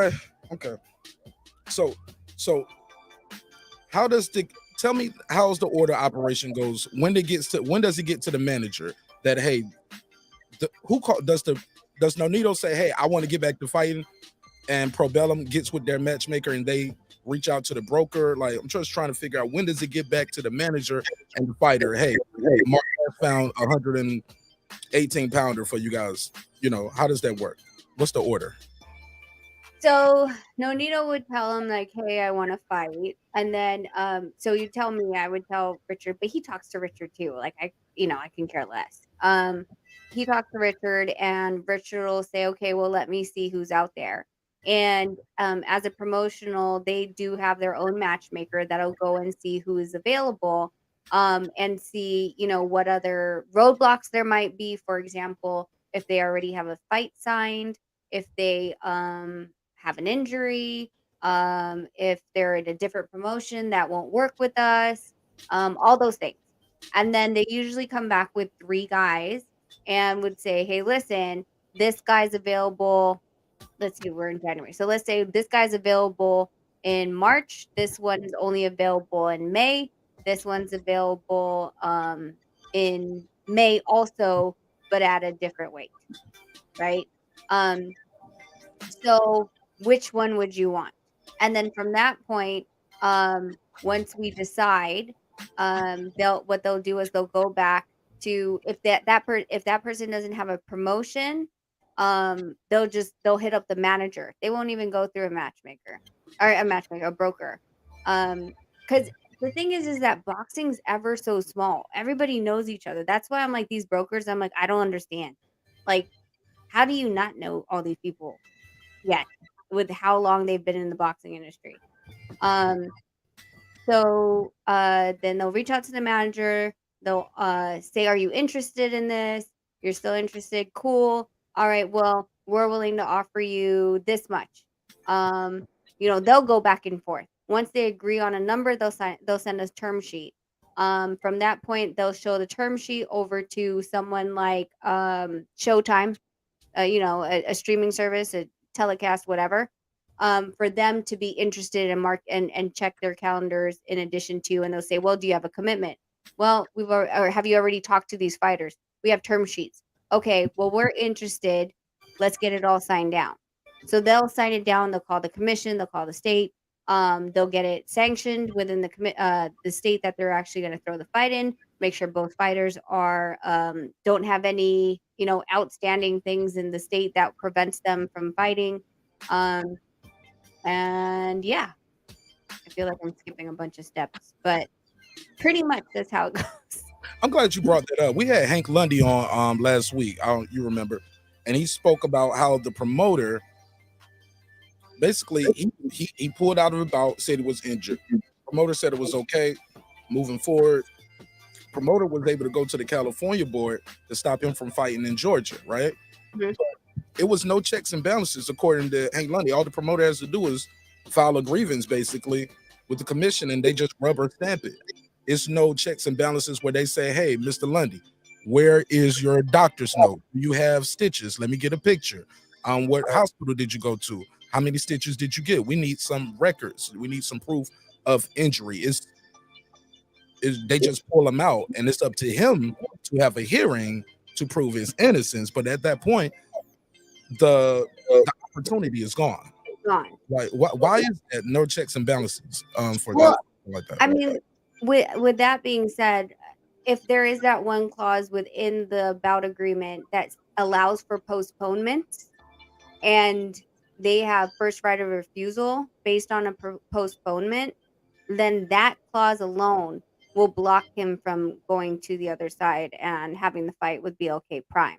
So if he's saying like it, I would have to find one, but if it says like postponed due to injury, blah blah blah blah blah blah, promoter has the sole and exclusive right to promote to continue this bout at a later date, no later than 60 days after the scheduled bout. So if that kind of clause is in Hank Lundy's contract for the bout agreement, and they presented it and they asked him, okay, well, why is he pulling out? And they're like, well, he said that he's injured, but on our contract, it already states that if there is a postponement, we still have plus 60 days to still have this bout on. Then it wouldn't even matter if Lundy provides medical records at that point, because they have they'll say, okay, you're injured, but you're still in this contract for plus 60 of a postponement. Okay, interesting. I'm gonna open the phone lines up while we're talking, see if anybody want to call in and ask a question or give you a comment. And based off of this interview thus far, I did have a couple more questions, but I'll open the phone lines up now to give people a chance to call in and tell me, ask a question to you. And I'll drop the link for Lady Shank. I think she's in the UK. Matter of fact, no, she know how to call in. Actually, she know how to call in, because she know how to call in too. So yeah, I'll put the number on the screen. Actually, I'm gonna put the other number on the screen. 2 minutes. I'm gonna go grab something to drink. My throat is itchy. Okay. Take your time. So let me do this. I'll take you off the screen real quick. and I'll see you when you get back in the chair. All right, so boom. All right, so far so good. Open the phone lines up. I need to get me another bottle of water, man. I done killed this bottle of water. I put some ice in it. I squirted a little lemon juice in it. Oh man, I love that lemon juice in the water, man. I'll sit there and chug the water all day with the lemon juice. Let me see what they saying in the chat. What up? What up? What up? What up? What up? Though? What y'all think so far of this interview? Phone lines are open. You guys can call in if you have a question or a comment for Miss Rachel Donaire about being a trainer, a manager. I want to ask about being the as far as her WBC ventures as well. This has been good so far, man. I just looked at the clock and saw how much time it went by. Like this interview just been flowing and flowing and flowing, and I looked up like, wow, it's an hour. It's over an hour. So she said she just joined. Okay, it's cool. Let me see what they said in the chat. He said great interview. He said smoke break neighbors. Yeah, man. Let me see what time it is. Yes. Yeah. We've been cooking, man. I didn't realize how much time it went by, and I still don't feel like I asked everything I want to ask, but that's just how it goes. Sometimes you're always gonna leave something on the table that you like, man, I should have asked that. Let me see. He said, O2B, he said they knew he was slated to fight in February anyway. That was dirty. That's not true. That's not true. It's not true. I talked to him direct. That's not true. He was already out of that fight when they approached him. He said, as always, special greetings to Lisa Bell. Salute. Shout out to Food Revolution. She said, I'm loving the interviews. I'm loving them too. I'm just trying to provide some different content.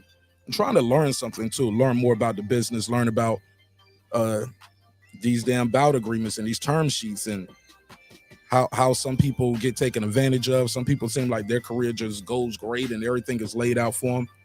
For what we learning here, though, so it's from the lovely Miss Rachel Donaire. What we're learning is it's a lot about having the right team. It's a lot about having the right team, and she's understanding the business of boxing, because some people are in the boxing business, but they don't understand it. Fighters included. Would you agree? Some fighters don't understand the business of boxing. No, I mean, there was one episode, and I still have to start it. I was gonna do, basically a master class on all the management agreements I've gotten, all the promotional agreements I've gotten, the bout contracts, extensions, the rematch clauses, all those things, and take all of the ones that I have, and of course, redact like what you just did with who the promoter is, the fighter, the money, all that stuff, and then kind of walk through it and give this knowledge to people, especially boxers. But I did do a live one time, and I tried to get it all into it. And Nonito was sitting there, like right next to me, and he was learning as I was talking about it. Like he was like, "Oh, I didn't know that was in the contract. I didn't know that was in the contract." Most fighters don't, like, once it starts getting okay, first paragraph's cool. This is how much you're getting paid. This is where it is. This is the weight. Easy. But once you start getting to the extensions, the things you're signing off, for example, my worst nightmare is when people sign those management agreements that say I am allowed as your man, or I have the full right and authority as your manager to sign contracts on your behalf and receive financial instruments. Didn't you just give him power of attorney to cash checks? Financial instruments. Even contracts. If Nonito signed that with anybody, he literally could be doing a hemorrhoid commercial that he didn't agree to because his manager signed for it. Hi, right? I'm the no Flash, and my ass hurts. Whenever that happens, I use this bullshit right here. I don't think you'd be upset if it was like, huge condoms or something, but something like that, I don't think you'd be very happy about. But I mean, that's the thing, is that like there are fighters that sign these contracts. Like I see them after the fact, after they've signed, they're like, "Hey, we're trying to get out of this management contract. Can you look at it?" And I'm like, "Oh my God, did you really sign this?" Like, you know what I mean? Like, and they think they know, and it's all good that you think you know, but I always say, if you don't know, just ask. Okay. All right. Well, look, I'm gonna drop the link. If you are a member to the channel, members only, you can beam in and you can ask a question. If you are not a member to the channel, you will have to utilize the phone line. That's how we promote the membership and give the members something special, and also promote you guys to join the membership. So if you are a member, you can beam in and ask a question to the sister, and we're gonna move forward. Let me drop the link again. Member. That one's my belt. Sorry. That one's my belt. That's what I was gonna ask you. Can we see that? Can or is it in the case? No. Yeah, let's see that. That was part of my questions.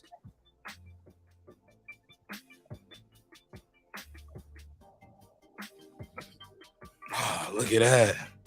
Look at that. Give you the big screen. Let's go, champ. This is my belt. Talk to us about that. I saw you had posted something on IG. It was a while back when you first got it.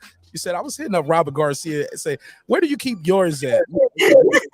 Like, I said, look at her just stunting a little bit. She just wanted to flex her superpowers. Talk to us. How did it feel the day they walked up to you and handed you that and said, congratulations for your hard work? Because you are the first woman ever to receive that, right? Yeah. So when they gave it to me, I honestly hid for a while. After the Bali fight, the WBC was very vocal about it. A lot of the reporters and journalists were very vocal about it. And I honestly wasn't ready for that spotlight. Because I think for me, I've been in the spotlight with Nonito for years now. And everything I ever did was always get, degraded or laughed at. So when I got this, I was honestly like hiding from a lot of the interviews. I was like, I need to be ready for this space. A lot of people don't know I actually have social anxiety. Not social, but I am claustrophobic. So when it comes to crowds, I shy away from the crowds. I like have to be in a certain emotional state to be at fights. Because people take the oxygen around me when they're taking pictures and they're grabbing at you and things like that. So I really had to be in a good mental space. And for me to accept it for myself. You know what I'm saying? I But would to never guess that about you. You just seem so outgoing know, and just not shy. You're very loquacious. You're very rambunctious. Nobody would think you were shy. I wouldn't use the word shy though. It's not that. Like I've actually done a lot of therapy sessions to understand where this came from, and it came from a past trauma where I was like 2 or 3, and I had fallen on the corner of a glass table, and my front tooth went through my lip. So there I have a scar here. My earliest memory isn't that. My earliest memory is me being strapped down to the table and the doctor coming at me with a needle to sew it up. So me being strapped was where the claustrophobia came from. Yeah. Interesting. Okay. I got somebody beamed in. His name is that guy Eclipse. He's a member to the channel and he has a show called Smoke Signals. Clips, what's your question for Rachel Donaire? Shout out to the neighborhood. Shout out to Nash. Shout out to Rachel Donaire for pulling up, man. Congratulations to y'all. Man, Women's Week. This is so big. This is so huge. I was just trying to get back to something you touched on at the beginning of the interview where you were talking about, and we don't have to get into this more sensational, nastier aspects of it, but some of the ways that many boxers have to compromise themselves, like you were talking about similarities to Hollywood. We ain't going to get into the deep of the director's couch, but how a lot of these boxers who, oh yeah, I'm my own man, I'm my own boss. No, there's 1,001 hands in this person's plate once you peel back a few layers and look behind the curtains. Could you just go on and just give us that without getting too messy, or get messy? It's up to you. It's up to Mark if he wants to. Shout out to Clips. Thanks for pulling up. Go ahead, Rachel. You got the floor. No, I mean, like, okay, so I mean, as far as like the Hollywood couch, that's literally a thing, and it these guys I've seen, over the years, and you see them all the time on social media, and they're like pounding their chest like there's a silverback, right? But then when it comes to those types of situations, because of where they came from, that's where they literally bend the knee, right? And they'll do anything to not be back at the bottom of the barrel where they were before. They want their opportunities. They never want to go back. And they'll do anything to stay there. So those were something that for us, Nonito's never been in that position, but we had seen it, and we wanted to bring light to it. As far as people in their pockets, I mean, listen, like one of the biggest things is, okay, so you have if there's a co-promotion, for example, shoot, let's bring it up. Terrence Bud Crawford signing with Golden Boy, and supposedly, um, he hasn't. But just as an example, if he signs with Golden Boy and then they want to renegotiate with Spence, right? It's going to be a co-promotion. What happens in a co-promotion is the fact that the promoter, which would be Golden Boy, would take 30% off the top of your purse. So let's pretend Golden Boy was the promoter for the BLK Prime event and he got 10 million. Well, no, he's getting 7. Okay. Right off the top. Then you have your manager that can take all the way up to 30% as well. So that 33 and a third is actually legal. So there's that one. So now you're down to what? Then your trainer takes another 10%. If you have a cutman, you do it 2%. Your nutritionist, those shouldn't be, that should just be you buying meals. Some strength and conditioning trainers, they actually charge 5%.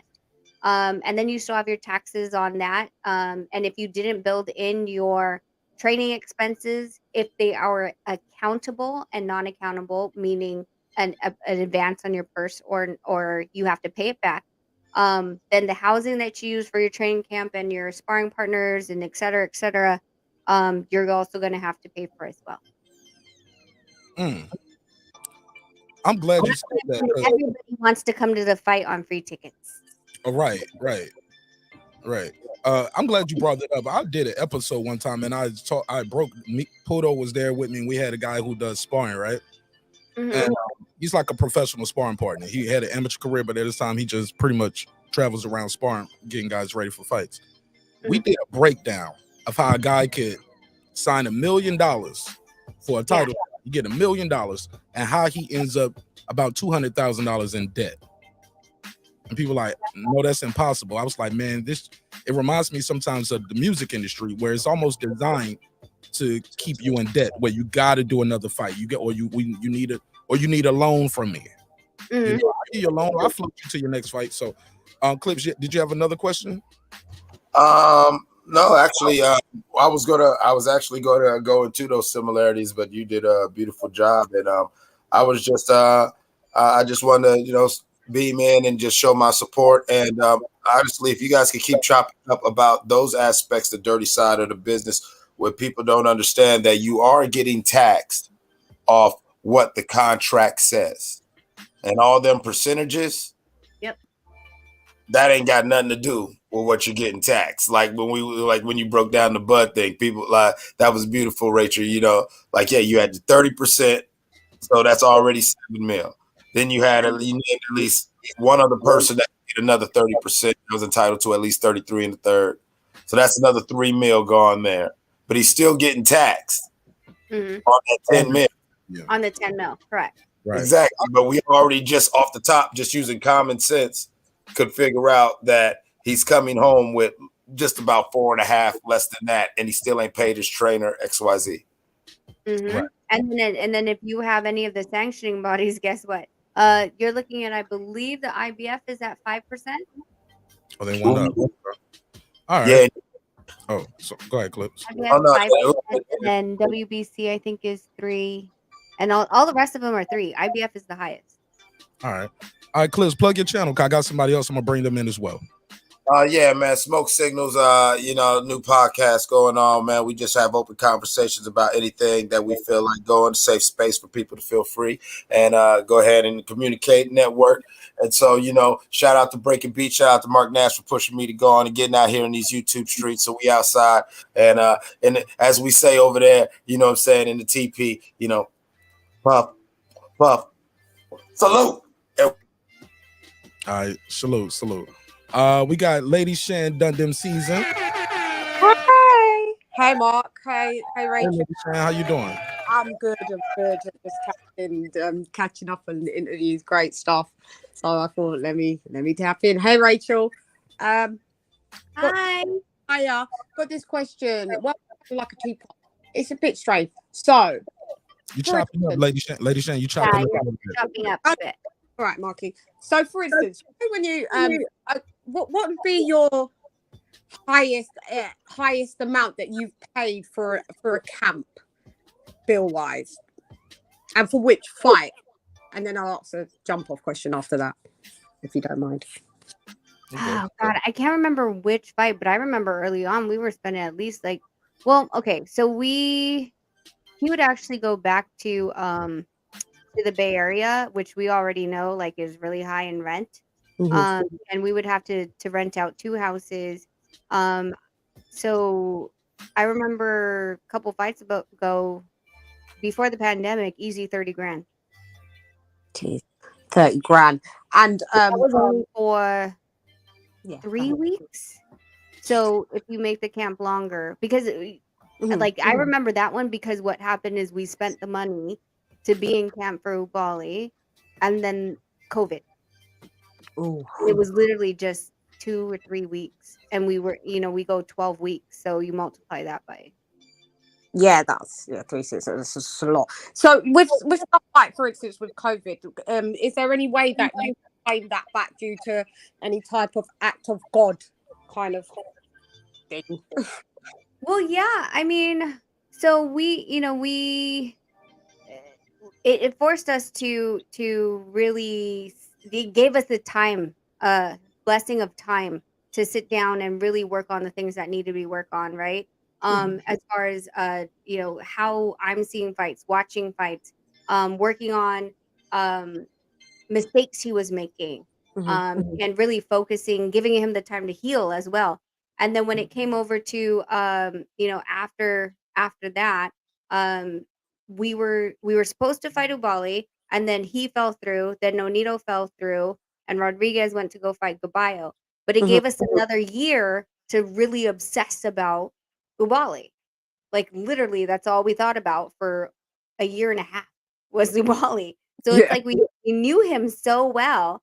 And I know a lot of people were like, like, oh my God, everyone's out of the ring for so long. But you have to understand, these guys are normally in the gym every day. Number 2, a lot of the younger fighters spar 5 days a week, which wasn't good. I think it did good for a lot of people because these guys needed to rest their bodies, and sometimes you have to have a force of nature to make you sit down, Right. make you heal. A lot of these boxers never heal. Right. Yeah. Hence going into the ring, never, like they say, never 100% anyway. So, could I just answer, like, I've asked you a couple because I know Mark's kind of less than Mark. I know you're there, but No.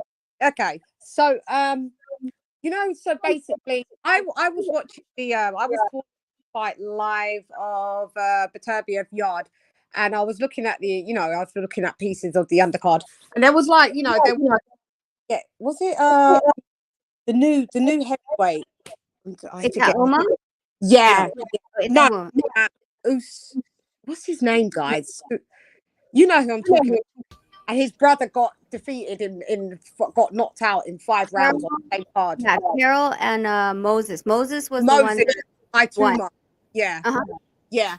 So, well, you saw I don't know if you saw what happened where he blitzed the guy in like 10 or 15 seconds in the first round. What, as a business owner or owning, we call it an LTD here. I think you call it an LLC in the States. When you've gone through a training camp, spending, so I asked you, you know, about how much is an expensive camp, 30 grand, 100 grand, 50 grand. When you go in and then blitz a fighter in 10 seconds, is that not a bit of a waste of your camp money?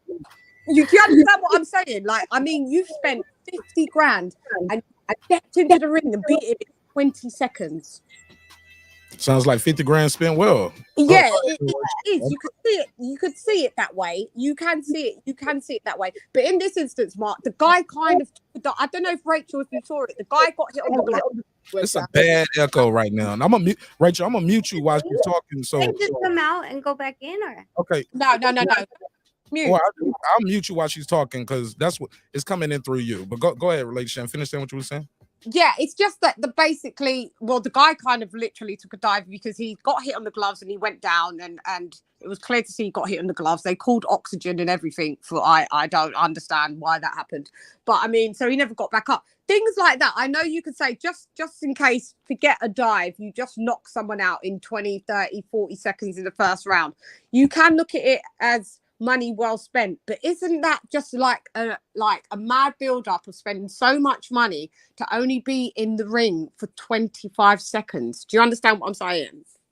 Go ahead, Rachel. Let me unmute her. Go ahead. no, I mean I get what you're saying, but at the same time, I think the fact that it actually increases your stock when you blow them out that quickly. So that's going to be it's almost like you're investing early to make sure that your return comes early. If he took a lot more time to get out of the to get the guy out of the ring, then people are going to question him, right? The fact that this is his debut and he, you know, spent the money and was able to blow him out quickly, people were like, holy cow, like it was a shocker. And that's going to be something that is going to be very easy to sell next time. The only person that it's not going to be easy to sell to is the next opponent, because they're going to look at that and say, oh hell no, he blew him out in 14 seconds. There's no way I'm going to be the next one and get blown out in 10 seconds. But what do you think? Sorry, someone's being a creeper in the corner listening. No, is it would you okay, I don't know how to explain her like if you, so spending money in a camp and then blowing them out in 14 seconds, is it a waste? Not quite. I mean, depends on how big the fight is, right? So early on in your career, I mean, that's what you got to build on, is that you're the guy that just knocks everybody out. So when you can create that, then people want you to be fighting some more, and people are enticed to watch you fight.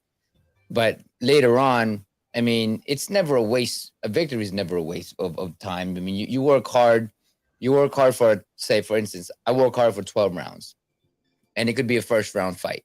Right. And in a first round fight, people can say, oh man, you wasted so much time on this. I'm like, no, you train for 12 rounds. It doesn't matter if it goes one round, you know, 12 rounds is what your mindset is. But if you can get them early, I mean, that's a celebration. Well, and I also think like some fighters do see it as like my job, and what I'm getting paid for is from the start of training camp till the end of the last bell. You know, so they don't see it as a waste because they feel like they're getting paid not just to step in the ring, but the entire time that they're actually training. And in your mind in training, it's really this. Are you willing to do less with a chance of losing? You know what I'm saying? So we always train more, regardless if we know we can take the guy out early. But because of the fact that we just don't want to put ourselves in a position that it can set back on us, you know, like his brother. You know, his brother had a great record, you know, and perhaps they didn't have a good enough strategy going into it, and he was getting caught with the same punch that took him out, or that hurt him. Mm-hmm. And so ultimately, you always want to be prepared. You know, if you have a 10-round fight, prepare for a 24-round fight. If you have if you have a 4-round fight, prepared for a 12-round fight. Right. And thank you very much. Can I answer another question on something that's a bit current now of what we just saw on the weekend just gone? Is okay, so I want to ask you as a fighter, and did you guys gauge this? Because I know you guys was calling it live, and I think because I got the notification and I was calling live at the same time, so I couldn't really tap in to you guys to hear how you guys was calling it. But looking back on the Evan Yard fight, so when I looked back, like another content creator has shown a clip. Because when he got the towel thrown in, I was like, "Oh no! Why did that happen? Why? No! You're only gonna get this chance. One more. This is the last chance you're gonna get to be a unified 3-belt champ. Like you're gonna have to go balls to the wall. You're gonna have to drag me out. I'm gonna have to go out on my shield. Like I just wasn't understanding that. But then also as a human to human level, you may see someone in some kind of distress, and then I get it. You need to pull them out. But what I saw was, and I want to know if you guys saw it, is that when Anthony Yard got dropped with the overhand right, he got up on the 8 count, and he went to like the turnbuckle, the corner, and he looked down at his team with like a signal to say, "Help! I need to be pulled out here." And he looked at Tunde, because I've flowed this. I did this on my show today earlier. So he looked at Tunde, and Tunde then looked like behind him and like signaled like, "Come get me the towel." But within that time, the referees then said, "You fit to fight?" And he's like, "Yes." So he's like, "Oh God!" Like they brought the towel in time, and then Beterbiev then proceeds to unload again, and then Tunde stands at the apron or whatever and says, "That's enough." Now, my question is, to me, I don't think as a fighter, if you want to quit, that's cool, but don't let us know that you're quitting. Don't let us know that you're quitting. You either do that at round 7 in the corner and you say to your team, "Look, I feel fucked. Like just watch me for one more round, and if it doesn't look good, take me out. Like just throw in the towel then." Or if your corner just throws in the towel without your knowledge, and even though you're happy to be he did that, do that fake thing where you're like, "Oh my God, I can't believe you did that," but you just go about your business. Did you see that with Anthony Yard signaling to Tunde to say, "Get me out"? And B, is that a good look for a fighter to visibly show the audience that he needed to come out of the fight? Go for mean, it. I don't think that. So we saw exactly what you saw. And we specifically saw that he told Tunde something, and Tunde talked to the guy that had the towel, right? Right. Someone said on another panel that they were there, and supposedly, I guess there was an argument in the corner, and the other guy with the towel was like, "No, give him more time to do what he has to do." I don't think in that instance Yard thought it was going to be that noticeable. Like, you know what I'm saying? Like if he was telling Tunde like, "Hey, like get help," right? Well, Like there was really no communication in terms of just their, I don't think he said anything, but just more of like they have an understanding, So he went into that corner, and they had this little eye exchange, and somehow, some way, they knew exactly what they were going to do. So I think for me as a trainer, I would, knowing and seeing that Yard was very tired coming to the 4th round, his mouth was open, 5th, 6th, 7th, 8th, and he was getting caught with it. Although he did hurt him, in one of those rounds, but he was exhausted. The guy was exhausted. And for me as a trainer, I would have said, or perhaps he did say it to him, I'm not sure, but he said, "Hey man, if you're tired, you got to show me something. If you're not showing me anything, then I'm going to have to stop this fight." Because I would do that to my fighter, right? I would give him the acknowledgement that, "Hey, I'm not doing too well," or I'm getting hit too much, or something like that. Just a communication level. But from the way they were looking at each other in that short moment, it did seem to me that they have an understanding. And for a fighter, like you said, for a fighter to do that makes him look bad, because it did look like he was trying to get out of it. Get out of it, as compared to being a trainer, you should already know, when to do that. Again, by having a conversation, like when Jesse and Liam Smith fought, I told him, you know what, hey man, you're getting caught with too many punches. I'm gonna give you one more round. If you can't show me anything, I'm gonna stop this. Regardless if you contest that, I'm gonna stop it. But I have that communication with him to make him see that, okay, I'm okay with this, and he acknowledged that, and he didn't contest that. But that's a trainer's job, is to allow his fighter to be fearless, without looking like he wanted to get out of there. Yeah, because I remember there was a fight at the WBA. Do you remember Right, that one? right. And So all the champions were front row for their little box off. yeah, and everybody was like, "Man, you gotta stop the fight, dude." We were telling this corner, we're like, Hey, "Stop, just stop the save fight, bro." him." We're like, "Save him. He's not good." We're like, "Dude, he's getting damaged." Like all of us, and the corners turning around, like they're talking back to literally all the world champions, and we're like, "Are you stupid? Like, stop, save him." It took the corner never threw in the towel. The guy threw in the towel himself. Yeah, he's like, "Man, I'm done. I'm done." But see, and that's we're the like, thing, dude, as a you trainer. could have saved him. You could Right. have that embarrassment of him actually throwing his own. And that towel could have been away. his done. That could have been his downfall. He could have been done by that, because of that decision to whether be the person that you are as a fighter, or you know what, I just quit and I don't have it anymore within me. You know what I mean? So it's also part of the trainer's job to be able to know his fighter that way. Is it possible though his trainer was talking to him? Because the trainer is talking to you all throughout the whole fight, especially if you just got dropped. They're like, "Are you okay? Keep your hands up. Keep your hands up." And he looking over. Is it possible his trainer could have just been talking to him, and the optics from the outside looking in, or maybe the shot hit him so bad he don't know where he's at. He's just he looking over. Sorry to interrupt you, brother. No, go ahead. Sorry to interrupt you. Go for it. I saw the fight, and you saw the direction.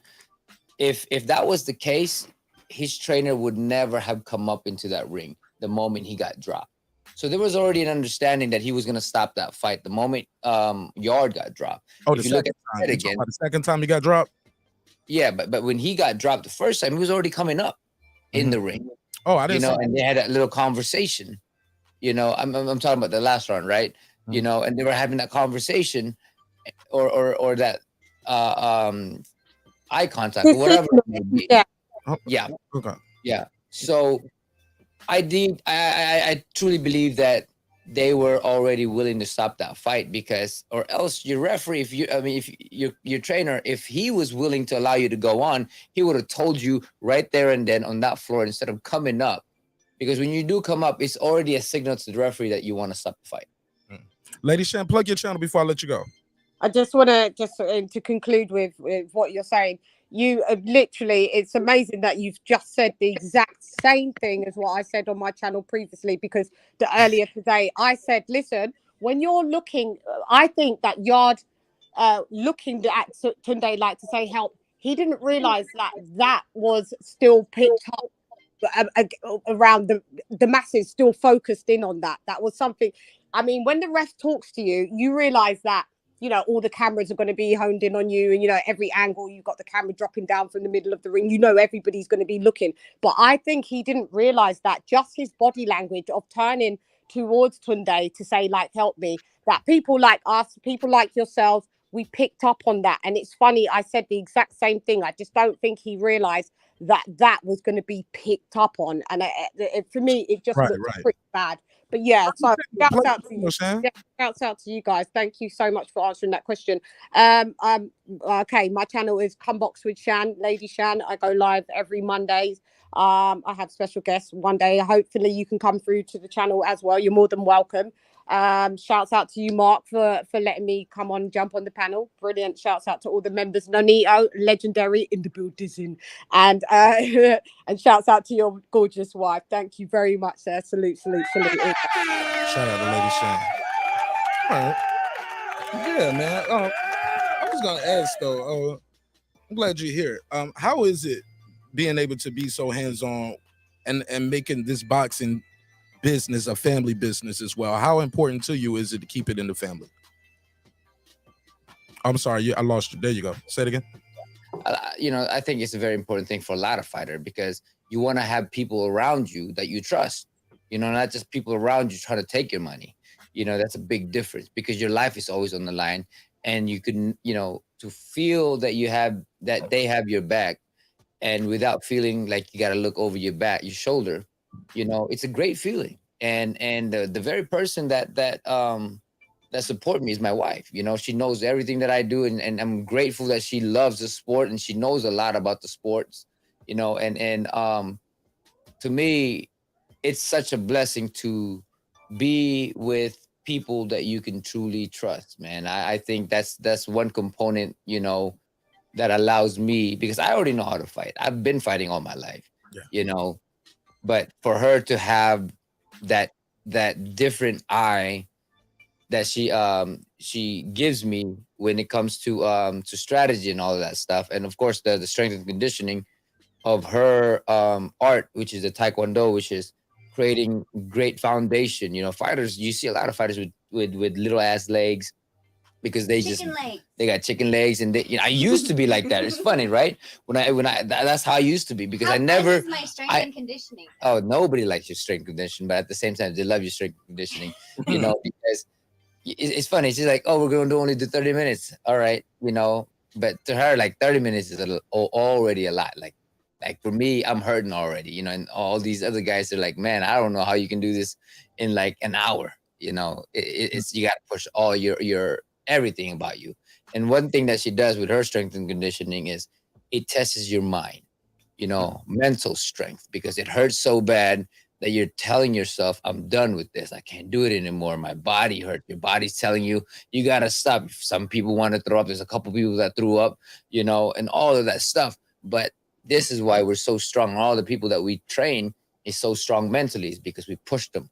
If they're willing to push, it's either you're going to throw up or it's either you're going to faint, but at least you got to push it, Yeah, know? I used to get in trouble by the management at the gym because they'd be like, Rachel, someone threw up in the hallway again. I was like, oh, they didn't make it to the bathroom? And they're like, no. And I'm like, yay. And they're like, no, yay. You have to clean up the throw up on the floor. I'm like, yay. And That's what I'm saying, man. Boxing is mental. Everything in life is mental. It's just a matter of getting your mind into that thing, because if you look at the negativity of that pain, you'll succumb to it. You're going to surrender, and you're never coming back for our training. And we've had people who doesn't come back for our training. For our training. when we talk about training. That smile was telling when he looked up. It was like, well, her training. Like, I don't come up with this stuff. This is Dr. Frankenstein right here. Hey, I saw online a while back. I think it was like last year. I think you was like, was it Casimiro or somebody was trying to say, oh, you didn't want it, or you was trying to do this money. He was like, where you can't circumvent my trainer or my manager, which is Rachel Donaire. I am Team Donaire. Rachel Donaire is Team Donaire, and it's family first, is my business first. You can't circumvent that and say you was trying to get out to me. You was like, it's like, who did you ask, the mailman or something like that? I was reading the post. I don't know if you remember this. This was on Instagram about last year. We were like, we turned down a sparring, remember? And I was like, oh, yes. The thing about all these Filipino fighters is they don't really know. They're being guided what to say, and they're being guided what action they have to take, because these guys, they don't have education. They just know how to fight, and so when it comes down to a lot of things, and they're great people, like a couple guys that I've seen, very trusting. They're very trusting of managers and promoters when they know, to them, it's giving them opportunities, but then behind it, it's taking everything that they really pretty much what they work hard for to get there. So, they're being coached in that way. Yeah. You agree?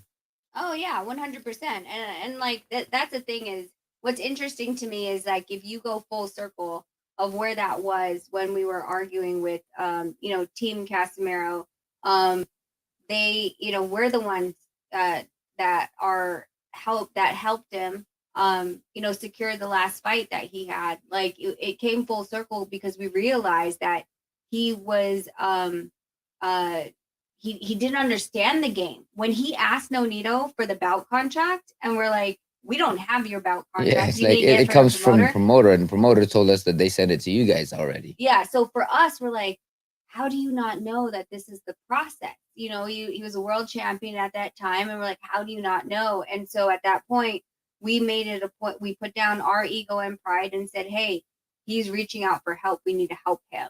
And so, you know, everyone works together right now. We're, you know, like I said, the December fight was actually one of his sparring partners from back in 2016, I believe.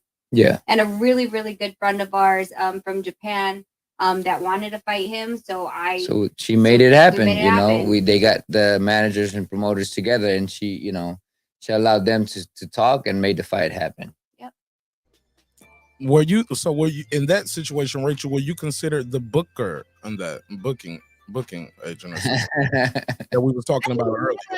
Yeah, that you know, that could be it. You know, because she's pretty much the what's the word that you guys been using? Yeah, you book the whole thing. You know, A broker. a broker. You know, so she's the broker. Yeah, I said really, rookie, huh? That's gambling, huh? Okay, that's why I was like kind of Yeah. confused. I was like, where are we going? Put it back. My bad. On major or mob swing here. You the bookie, huh? We come talk to you for the money. Yeah, I was like, yeah. wait. Hey, where my money at? Do you charge a fee for that, or did you just do it for the No, LO? yeah. No, I you know, I saw two boxers that wanted to fight each other. His name was Akaho, and he was interviewing Nonito. He said he wanted to fight Casimiro, so I was like, hey, call him out on YouTube. And he did. I took that video and I gave it to Jose de la Cruz, who manages Casimiro alongside Klimas. And then I was like, he wants to fight Casimiro. I was like, y'all talk. And my hands were off. Like after that, like, don't know how much each of them got paid. Don't know how that negotiation went. Apparently it led to a fight. So that's it. Like, I just wanted to see people get fights, get it made. For me, it wasn't about the money, and it wasn't, I didn't charge them any fee. I just put them together. I think, you know, for me, it's always, and especially for him, it's always like, you know, you do good and it'll come back to you in some other way. That works. That actually works, calling people out on YouTube. For Akaho, yes, because of the fact that, first of all, he doesn't speak English very Well, well. it worked because we allowed it to bridge. You know, but usually people can talk shit all day they want, you know, but if you don't have the person in between to kind of bridge both sides, the fight's never gonna get happen. Yeah. Yep. So that because we knew their side, both sides, like it was easy for us to put it together. Like instead of me saying, like, I felt like Akaho calling Casimiro out was just an easier bridge for me to we asked them, right? Well, yeah, but telling Jose, right, this guy's interested, instead of me saying he's interested, there's a video of him saying he's interested. So it just made for an easier conversation to go into. Yeah. In your future, do you guys see yourself actually promoting and actually being promoters, doing promotion license like Donaire Boxing Promotions, or is management enough? We would probably be advisors, you know, because it just cleans our hands off with a lot of things, you know. Promotion, there's just so many moving parts, so many things, you know. I mean, anybody with money could promote, but can they promote it properly, right? And so there's a lot of experience that goes along with it. You know, you see a lot of promoters come in here and then they come and go, you know, because you get the people that are experienced enough, or they have their people to learn how to do it properly with connecting with the right people and all of that stuff. I mean, you know, people can say event coordinators or whatever, you know, but it's not the same as people who actually work as a promoter or a promotion for a fight. Yeah, I don't think, maybe it's because we have, you know, two young boys. I already spread myself pretty thin. I don't think that if I'm going to do something, I have to do it all in. I have to you know, give 100%, 150% of my best. At this point in time, he is still fighting. I still have two young kids. And I don't think that I can do it that I would be proud of it at this point. I have to do, if I'm going to do it, I have to be proud of it. And I honestly can't say I can be at this point in time. I mean, all it is. She said at this point, so you're not ruling it out, you know, after the old man gets marched into the Hall of Fame, you know, because we're going to the Hall of Fame, baby. We're going to the Hall of Fame. So we're going. I'm so happy for you guys. Your chemistry is so amazing too. Like definitely boxing royalty seeing you two on the screen. And I know it means a lot to me and my audience as well to have you guys spend 2 hours of your time just dealing with this goofy guy with the red hat. Like, wow. So it means a lot to me that you guys are sharing this time. So you're not ruling it 100% out, Rachel. It sounds like Nonito's like, nah, but I don't know, man. That's a lot of work, bro. like maybe about 15 years boys in high school. Maybe when the boys are in high school, you know, 15 years from now, you know, you haven't ruled it all the way out. One thing for sure for me is I want to help the kids out. I want to help the new up and comer fighters without being taken advantage of. You know, that's why I want to advise them properly.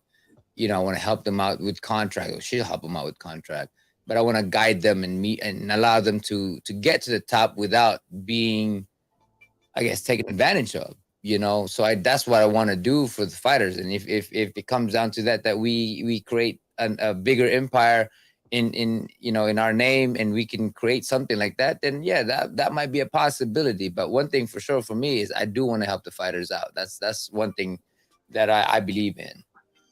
As well, Rachel, I'm glad you brought that up, Nonito. Rachel, can you tell us about your the nonprofit that you two have, and maybe after that, Nonito can speak on it as well. I think it's very important that people know that hey, we give back to our community, and I think it's truly amazing what you guys are doing with your nonprofit. Can you guys speak on that? Yeah, so I mean, we used to we've done numerous different outreach programs and different donation programs where we went out to the Philippines during you know, typhoons that wiped out villages. I remember one specifically that we were actually in the middle of. We were 16 hours in the car, and it was like floods throughout the street. Yeah. He manned the emergency phone lines. And then we ended up 2 times we did we built houses for the ones that, you know, had wiped out floods. Then we also work with different nonprofits that rebuild villages in the Philippines as well. But my whole heart is really into you know, women's the battered shelters, abused women, and of course for him it's more of the children. We've gone to, you know, the children's shelters in the Philippines that he literally broke down crying because you see these kids with nothing but smiles, and yet they have a broken arm, cigarette burns, black eye, missing eye, no teeth, like because their parents had abused them. So that's, for him, that's his heart. And for me, it's of course, again, women that are abused as well. So what we did is created a 501c3 nonprofit where we felt like we can only give as much, right? As much as we can, we are going to give. But if we bring a community together, we can do so much more. So that's why we opened up our nonprofit, Donaire Legacy, to really bring the community together in the things that we are very passionate about, things that we want to change. And that you could talk about, you know, the kids abuse that you're. I mean, we've already, you know, you've already kind of said a lot of that stuff. But for me, really, it's just inspiring the kids. You know, for me, just inspiring the kids and getting them to get into the right mindset. You know, I grew up in not such a good area, you know, and I see a lot of those kids, you know, and I see a lot of those kids just got nowhere to go, you know, and they just kind of go in groups to feel like they're accepted. You know, there's a lot of things like that. And there's other kids out there that just don't have hope within themselves. I was one of those kids that just never had hope about myself because everybody looked down on me. My whole family looked down on me. Nobody really believed in what I can do. You know, so I want to inspire those kids because I was one of those kids that could have just been, I probably wouldn't be here. you know. So, you know, I'm blessed where I'm at, and I think I'm here because of that particular reason. I want to inspire the kids.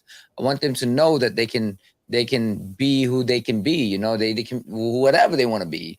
They can be they can create themselves to become something. That what we are right now in this moment in time is just a passing. And in if you work and make that step to create yourself, to keep creating about something that you want to reach into, you can create all of that stuff, man. I mean, like I said, I grew up without electricity. I didn't have any food growing up, you know, and somehow, some way I became world champion. You know, my mom called me ugly duckling. My whole family never really paid attention to me. Everybody bullied me. Everybody made fun of me. Everybody said in my whole family and relative would say, you're never going to be anything because you're so small. You're so frail. And I was a sickly kid growing up. And somehow, some way I was inspired. And I want to tell those kids that, you know, the dark times in our lives, the setbacks are what makes us stronger. You know, it just allows us to be more stronger. And that's why for me, I am such a big believer in helping people, but mainly helping the kids to create better future for everybody else. Well, and I think, Mark, like this will be something that when you do get him on your podcast by himself, then you can ask him about the time when he was a child that he tried to commit suicide. And I think that will be something you guys can talk about. And I'm sure to give somebody some hope as well. I will ask you this though: how do people who are watching this episode, how do they support the Donaire Legacy, the foundation and the nonprofit? How do people watching the show? How can they participate in, and what can they do to support? Well, honestly, right now, we've been working with our CPA because there's different ones, right? There's Zelle, there's Cash App, and all these other things. All the stuff from our YouTube channel goes completely into our 501c3. But what we're trying to do is actually have a complete donate button on YouTube, which we are working with our CPA to get it approved by YouTube as a 501c3, where they can donate to the 501c3 directly. In addition to taking it into the website that we're putting up, where 100% of the proceeds will go into the nonprofit and help out with one of the causes, whether it's the children or the women's cause. Very big on that. Dope.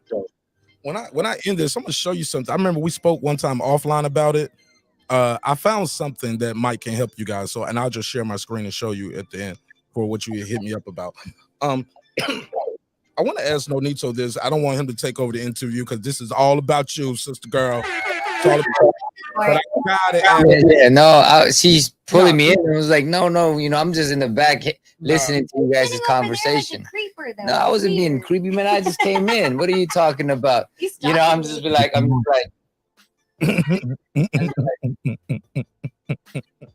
Yeah, you're a stalker. Hilarious, man. This guy's a comedian too. He's a philosopher. He's a painter. He's a everything, man. You know, when you can have moments in real life. What's that, brother? You're a modern day Renaissance man in real life. Hey, man. You know, everybody can become one once they tap into their passion.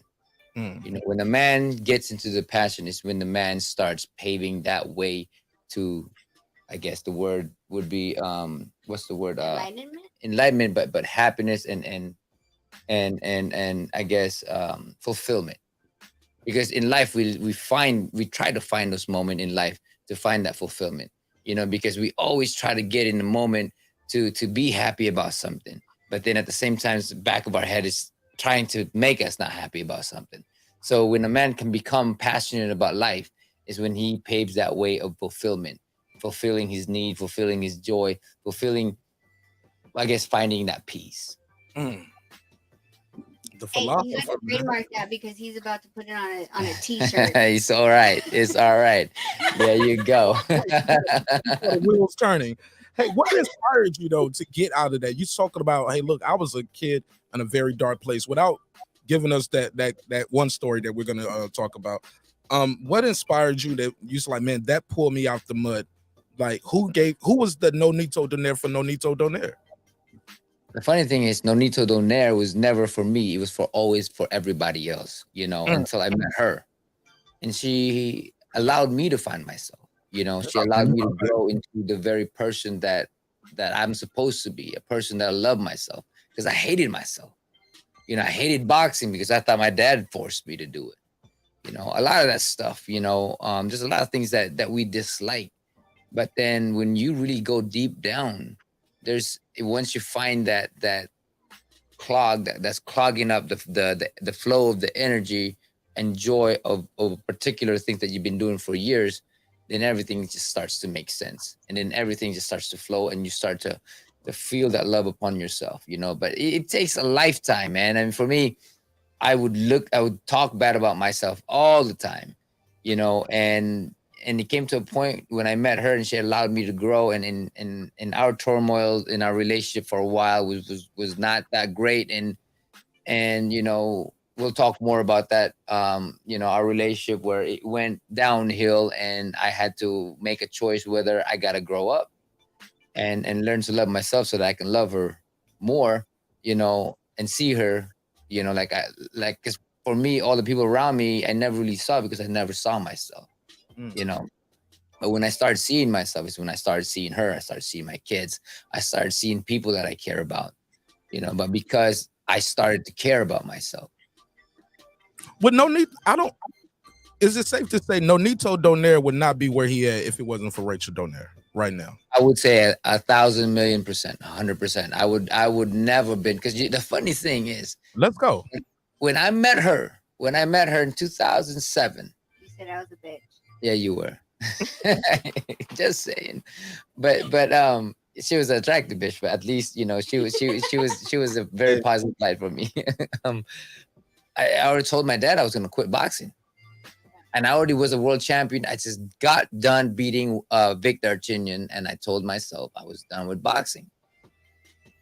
And then she came in the picture and made me realize, or she asked me the question, really, why do you box? And for me, it was like, I don't know. I couldn't answer that question. And then for the many years that followed after that, I learned to understand that I love boxing. Boxing for me was my life, But she allowed me to see that, because in the past I thought I was always forced to do it. I had a scholarship. My dad pulled me out of the scholarship to turn pro. Scholarship? What sport?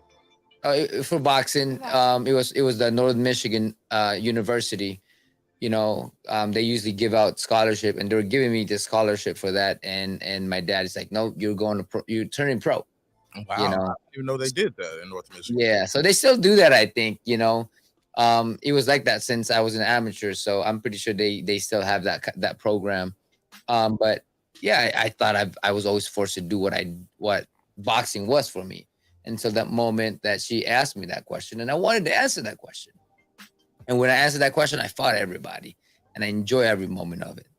Became one of the best fighter in those time, and I'm still going because I do love what I do, and I know I can't do it for the rest of my life, but I'm gonna be in it because I still enjoy it, and I still got it. How would you land all of that stuff? I did. Without her, none of this stuff would be possible for me. 100%. It's amazing. When you speak, the way she looks at you, and the way you look at her when she speaks, is just like you guys are just still enamored by each other. Like just hearing him talk, she's like, yeah, I am the shit. Yeah, I forgot I did that. Yeah. and then she's talking, you looking at her like, yeah. Oh my God, I'm just so in love with you, woman. Oh my God. We're literally like high school kids, Mark. You know what? I gotta go. Let's go, baby. Like we're never serious. Like we do stupid stuff all the time that we're like, God, like we still act like we're kids. We still act like kids. I swear to God, man. We still act like kids. Yeah. So that's crazy to me. That's why I was just talking to you about it. The crazy part is that like, okay, like we don't have 9 to 5, so we're literally together almost 24/7. Yeah. All day. Still haven't gotten sick of it. I mean, I think the respect level, there is the respect level, but then the enjoyment of the company. You know, it's not like we're boring each other. And the funny thing is, we can be sitting down in the same room without talking. We're on our phone, and and we're fine with that. But then when we do talk, we have something to talk about. It's not like it's just something stupid or whatever. Dude, Mark, Or it could be stupid, really, if we just have a conversation. When I was by myself earlier, he saw me get out. Like, he was watching it in the living room, and he saw me get out. And when I walked through the door, he was like, "Oh, you want more drink?" Like, he had the bottle in his hand, and I'm like, "How did you?" He's like, "I'm watching you. Like, I'm watching the thing," and I wouldn't have known because he's not typing anything. But like, that's the kind of support I'm that just, I'm just one of those creepers in the background. when you were sitting over there and you were like a creeper. He's a real man. He said, "I'm gonna watch. I want to hear what this man is saying to my wife too." Like, y'all been talking for 2 hours. The hell is going on? Nah, one thing is you can always learn a lot from her. Yeah, she's very smart, and she, she's very straight to the point. When it comes down to it, and it's never a repetition of anything else, unless you argue with her and she'll keep repeating it for you, and you're like, "Okay, I get it, babe. I get it. All right, my bad. All right, you were right." No, but the other, you were motioning over here. You said IVF is not 5. You said it's 3%. It's 3%. Yes. I'm gonna text one of the guys to ask him. But I mean, we haven't held the IVF belt for years. I don't remember. Yeah, no, it's 3%. A lot of WBC. Everything is 3%. But all of them are 3%. I heard Andre Ward say, "Hey, you think Canelo paying 3%? Canelo can go in there and negotiate that because they want him to have their belt." So he said, "Floyd." Well, it's in their website. No. Okay. I have my hand up. Okay. Yeah. When you were fighting Nishioka, why'd you drop the IVF? Because I didn't want to pay. Because everybody else, no. So they were sticking with 3%, but everybody else we were able to talk to drop it down. We dropped everybody down, but they wouldn't let go of that. And I was like, okay, we gotta go. Forget this stuff. So you're saying that Canelo doesn't pay? Yeah. Yeah, that's pretty much what we do. Like at times I'm like, hey, let's negotiate. I'm earning this much amount of money. Let's especially if there's more belts on the line too. There's more belts on the line, and we try, and everybody was working with us, and I mean, I love the IBF too, because that was my very first belt, and the WBC, WBA, WBA have always been supportive of me too as well. So I mean, they just kind of try to work things out, especially with Canelo.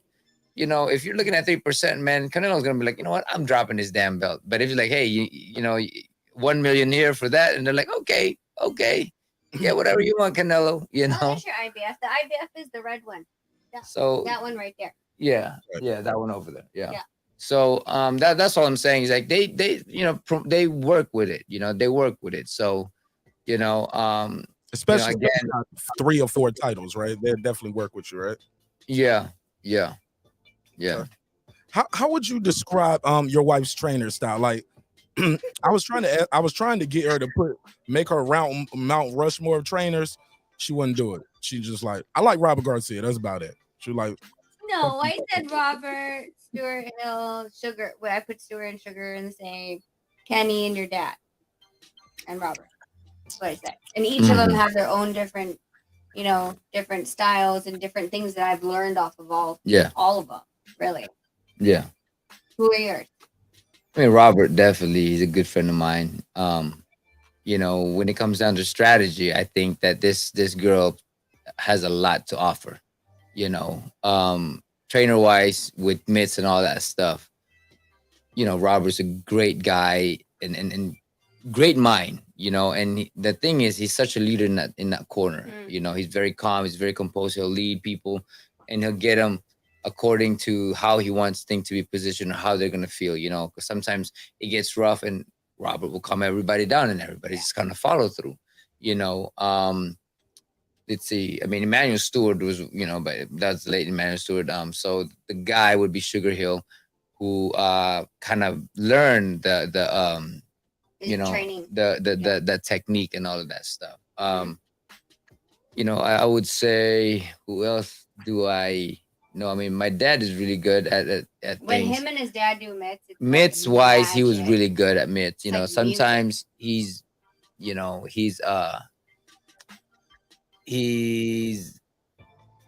stagnant in his strategic ways, But I would put this girl on What do you top. mean by that?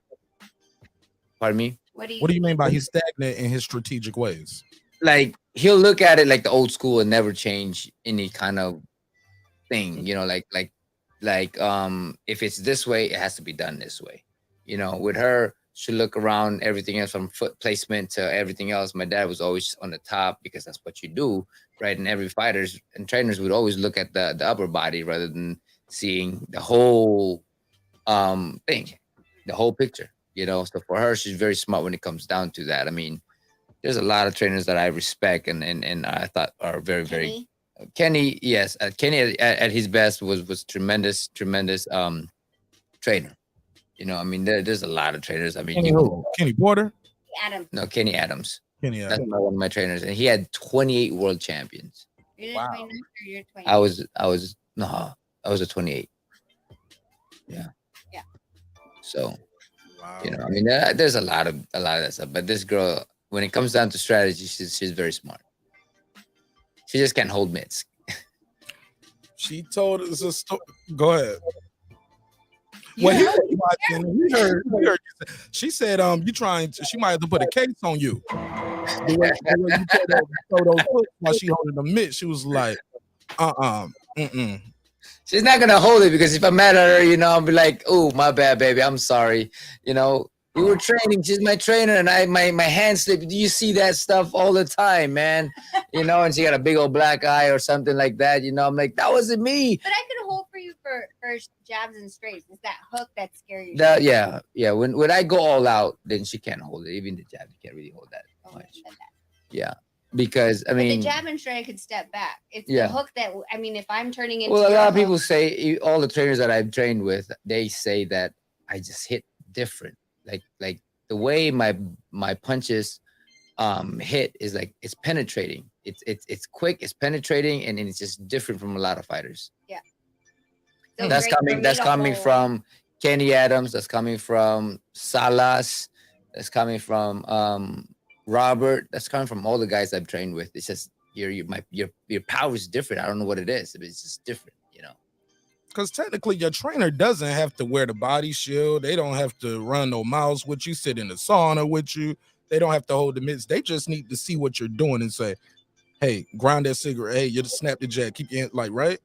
Yeah, that's a lot of Yeah. the old school trainers right now. Old school too, trainers are like especially. that. So they would have the mitt guy and they would train the mitt guy to do what they want their fighters to do, but then you have the all around kind of guys, like Robert Garcia, back in the days, Freddie Roach, and all these guys, they gotta do that now, but then sometimes it eludes them that the level of strategy, because they're so focused in everything else that they don't focus too much on strategy or looking at the fights or all that stuff, and they'll focus on the mitts more than anything else. And that's why I like our connection and our work, the way we work, is because she focuses a lot on strategy while I get my guys to, for her to get my guys to kind of do what she's, put together. I was shocked. I was listening. Do you guys have your own gym? Do you guys own a gym, or you guys work out of a gym? Like, what is that? We work out of. Yeah, we work out of the gym. I remember Sean Porter was talking about when they were building their gym, right? And they was building their gym.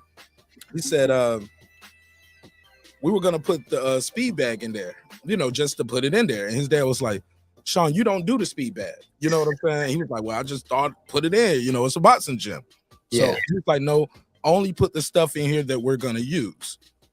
When you guys are training, like what do you guys use? Speed bag, heavy bag? I know you use heavy because I've seen your videos. All right, what things might be traditional as far as training that, hey, we don't do that. Like, we're not chopping wood, we're not chopping trees, right? But some trainers still want you to go chop trees. Yeah, that's Simulate the, the mallet and the rubber tire. You're still simulating the chopping the trees. Like, what's I up? don't do none of that stuff, man. I do what I do is I don't chop woods, So I just punch. So I create those movement of punching, right? So whether it's on the band, whether it's on the strength and conditioning, So what I do outside and what she does outside of, in the strength and conditioning is what we can carry through, translate into the gym or into the ring. And it's very, very important for that, because you got to use those muscles every single time. If you're using all this other stuff, it's just, I don't use speed bags, I use a heavy bag, and that's probably something that I put in there, just a heavy bag, maybe an uppercut or hook bag. And just a lot of the bands and strength and conditioning stuff that I would put in there. All the things that I use, all the things that I don't use, I just don't really put it in there. Yeah, that's what Kenny Porter was saying too. When do you peak, and when does she want you peaking in training, and how long is your training camps normally? For me, training camps, I want it to be at least 10 to 12 weeks. But when I peak, I want it to peak at the very last week before going to the fight week. A lot of people get in the middle and they're just like, they're not hungry. They're not eager. They're not excited. For me, when I get into the fight week, I just got up there. I just got into the peak of my stamina, the peak of my mind. I'm ready to go. I'm just waiting for the fight now. Yeah, a lot of people, what we noticed, a lot of people peak 2 weeks before their fight. He spars either the Friday a week before or Saturday the week before the fight, and then that's it. Then we're off to fight week. Mhm. But I'm sorry. no, yeah, so that's it. He spars until that Friday or Saturday. How do you pace him as a trainer, Rachel, to make sure, hey, he's not peaking too early? How do you know when we know? And where's the camps always 12 weeks with you guys? Yeah, we're always like, the thing is, we're always in the gym, right? Like we go to the gym almost every day. So he's always in shape. So it's always just strategic. In the first 12 weeks, we're just easing into it and working on strategy more so, and then 8 weeks is more so when the sparring starts. As far as peaking goes, he has a Sunto that I'm sorry, can you say that again? he has a Sunto. It's a watch, Well, it's a watch, but it has a heart rate monitor. but chest band. Yeah, a heart rate monitor that goes into your chest. It's a strap on your chest, and it tells me if I'm working hard, But then it's such a good tool to have, because if you're not understanding your heart rate, how high your heart rate is, and how much exertion you're putting out there, and how much you're recovering in a time span. Like for us, when I spar, he wears the chest. I put and then that. I wear the watch. Yeah, and so it would say, oh, you're 190, you're 190, drop it down to 160. If I can drop it down to 160 or 150, that means I'm in tremendous shape. If I'm dropping it to 80, that means I'm tired as hell. That means I haven't recovered, because my body's not used to it yet. So we have something like that. But for me now, because I've experienced so much, for me, I just kind of listen to my body now when I need to peak. Interesting. It's interesting that you said it, because I was on the treadmill tonight before I did the show, and I was looking at my heart rate, and I was thinking I was gonna die. Just on the treadmill, and I probably had the treadmill only at about 5.1. You know what I'm saying? Just trying to get back into shape, right? So I'm on the treadmill, I'm doing the monitors, then I get off, I hit the bag some, get back on the treadmill, go again, put the incline up, get off, hit the bag again. And every time I checked the heart monitor, I was like, I don't even know what I'm looking for here. And I was a medic in the Army. My wife's a nurse. I was like, I don't even know what I'm looking for. What am I even training for? So I got off the treadmill, ate some fried chicken, man. I was like, man, I ain't training for no fight, man. What the hell am I? I got a good sweat going.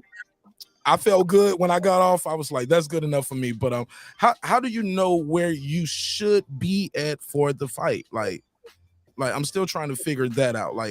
So if I can recover in a sparring, if I can recover about 30 to 40 beats per minute, I'm in tremendous shape. I'm ready to go. So what he's talking about is okay. So in the beginning of like the 8 weeks, right? We're doing like 4, 6 rounds, right? But at 4 or 5, we're already seeing that he can't bring his heart rate down in the 1 minute. That's what he's talking about when you're bringing it down. So we're like, okay, he's not recovering, and his maximum expenditure on the heart rate monitor is saying he's already hitting a 5.0. That's the maximum expenditure he can go on the heart rate as far as that means you're maxing out, pushing it to the limit, Yeah. that your body is exhausted, and you know, this is where your body should stop. Yeah.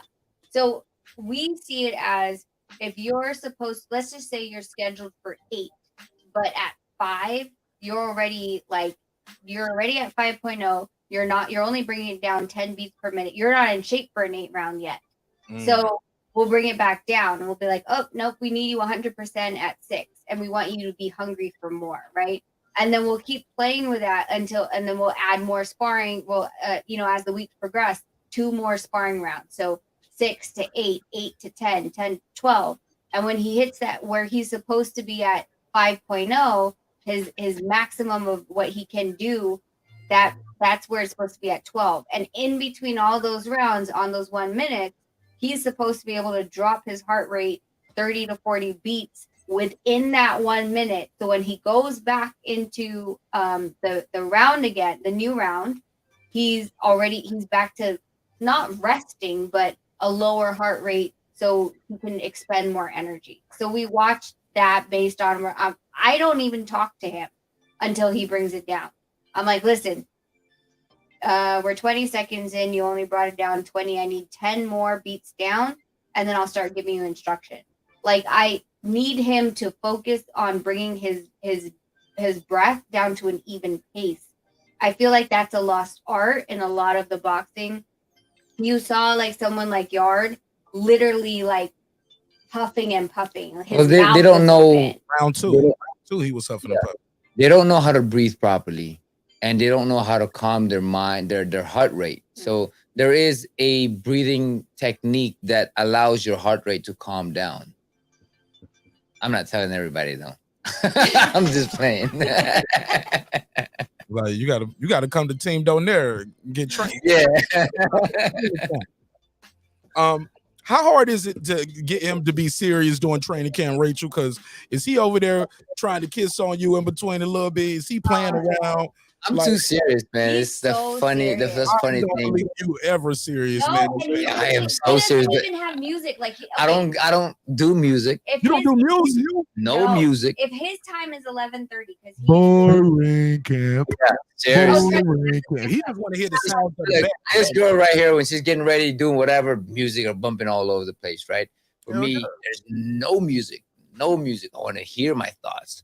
I want to hear myself talking to myself. Yep. You know, because in the fight, it's just gonna be me and you know, her, me, and myself talking. And no music. And there's no music in there. I don't even hear the crowd. You don't hear the crowd? Oh, I've heard if I do, it's just kind of like, it's like white noise, you know, it's just like shh, just like, you know. But you can hear her voice. But I hear her voice, and this is why she's such a big part of my training camp and my my team, is because I had my dad, I had Kenny Adams, I had one of the best trainers, but I couldn't hear them. But with her, I can hear everything, and she, you know, and she'll make you see that, you know, she'll make you hear you. No, but even when I wasn't in the corner, like when you would turn to me in the front row, like, yeah, I think it's just our connection, though. That's the thing. Is just we just have that connection where if I feel that I need advice, I usually kind of look at you. Yeah, you but know. you can hear me even from the front row. To Yes, yes, I can hear you. I can hear your voice. Yeah, even from that. Yeah. Yeah, I've heard fighters say that. They said, I can hear my mom. I can hear my children saying, get him, daddy. I can hear my wife. I can hear like they can hear specific voices here and there in the midst of a packed out arena, 18,000 people. I'm like, nah, you think you hearing them, man. You're not really hearing that, man. But you saying, yes, I'm hearing it. No, Caballo. The Caballo fight, we trained for the body shot, and my kids were there. And then, I started going back into my old thing, throwing a big hook, and he was covering up, and he would block the shots every single time. And then my kids started yelling, "Papa, throw body shot! Papa, throw body shot!" I'm like, "Oh shit, that's right, I got a body shot." And then boom, that's why I knocked him out with a It was body like shot. 5 or 7 seconds before he knocked out Goodbye with a body shot. You can Who hear that, the Jarrell? Yeah. yeah. Shout out to Baby J. He just Yeah. he just screamed out body shot, Dad. Oh yeah, he did, man. It Watch was it him. again and Yeah. listen for a listen. child saying body shot, Papa, and then all of a sudden he throws a body shot. He's like, I heard that. I was like, Yeah. And you did it. Yeah, and I did it, and I stopped him. Get out of here, man. Yeah, you go watch the fight again. Look, before we do our interview, I'm going back and I'm watching every single fight that you got that I can find on YouTube or TV. And I'm going through them. We're gonna talk, man. But you guys are just so dope, man. Like I said, I got so much love and respect for you guys. Boxing royalty. Yeah, I said it. Rachel, what do you think? What do you see yourself going as a trainer?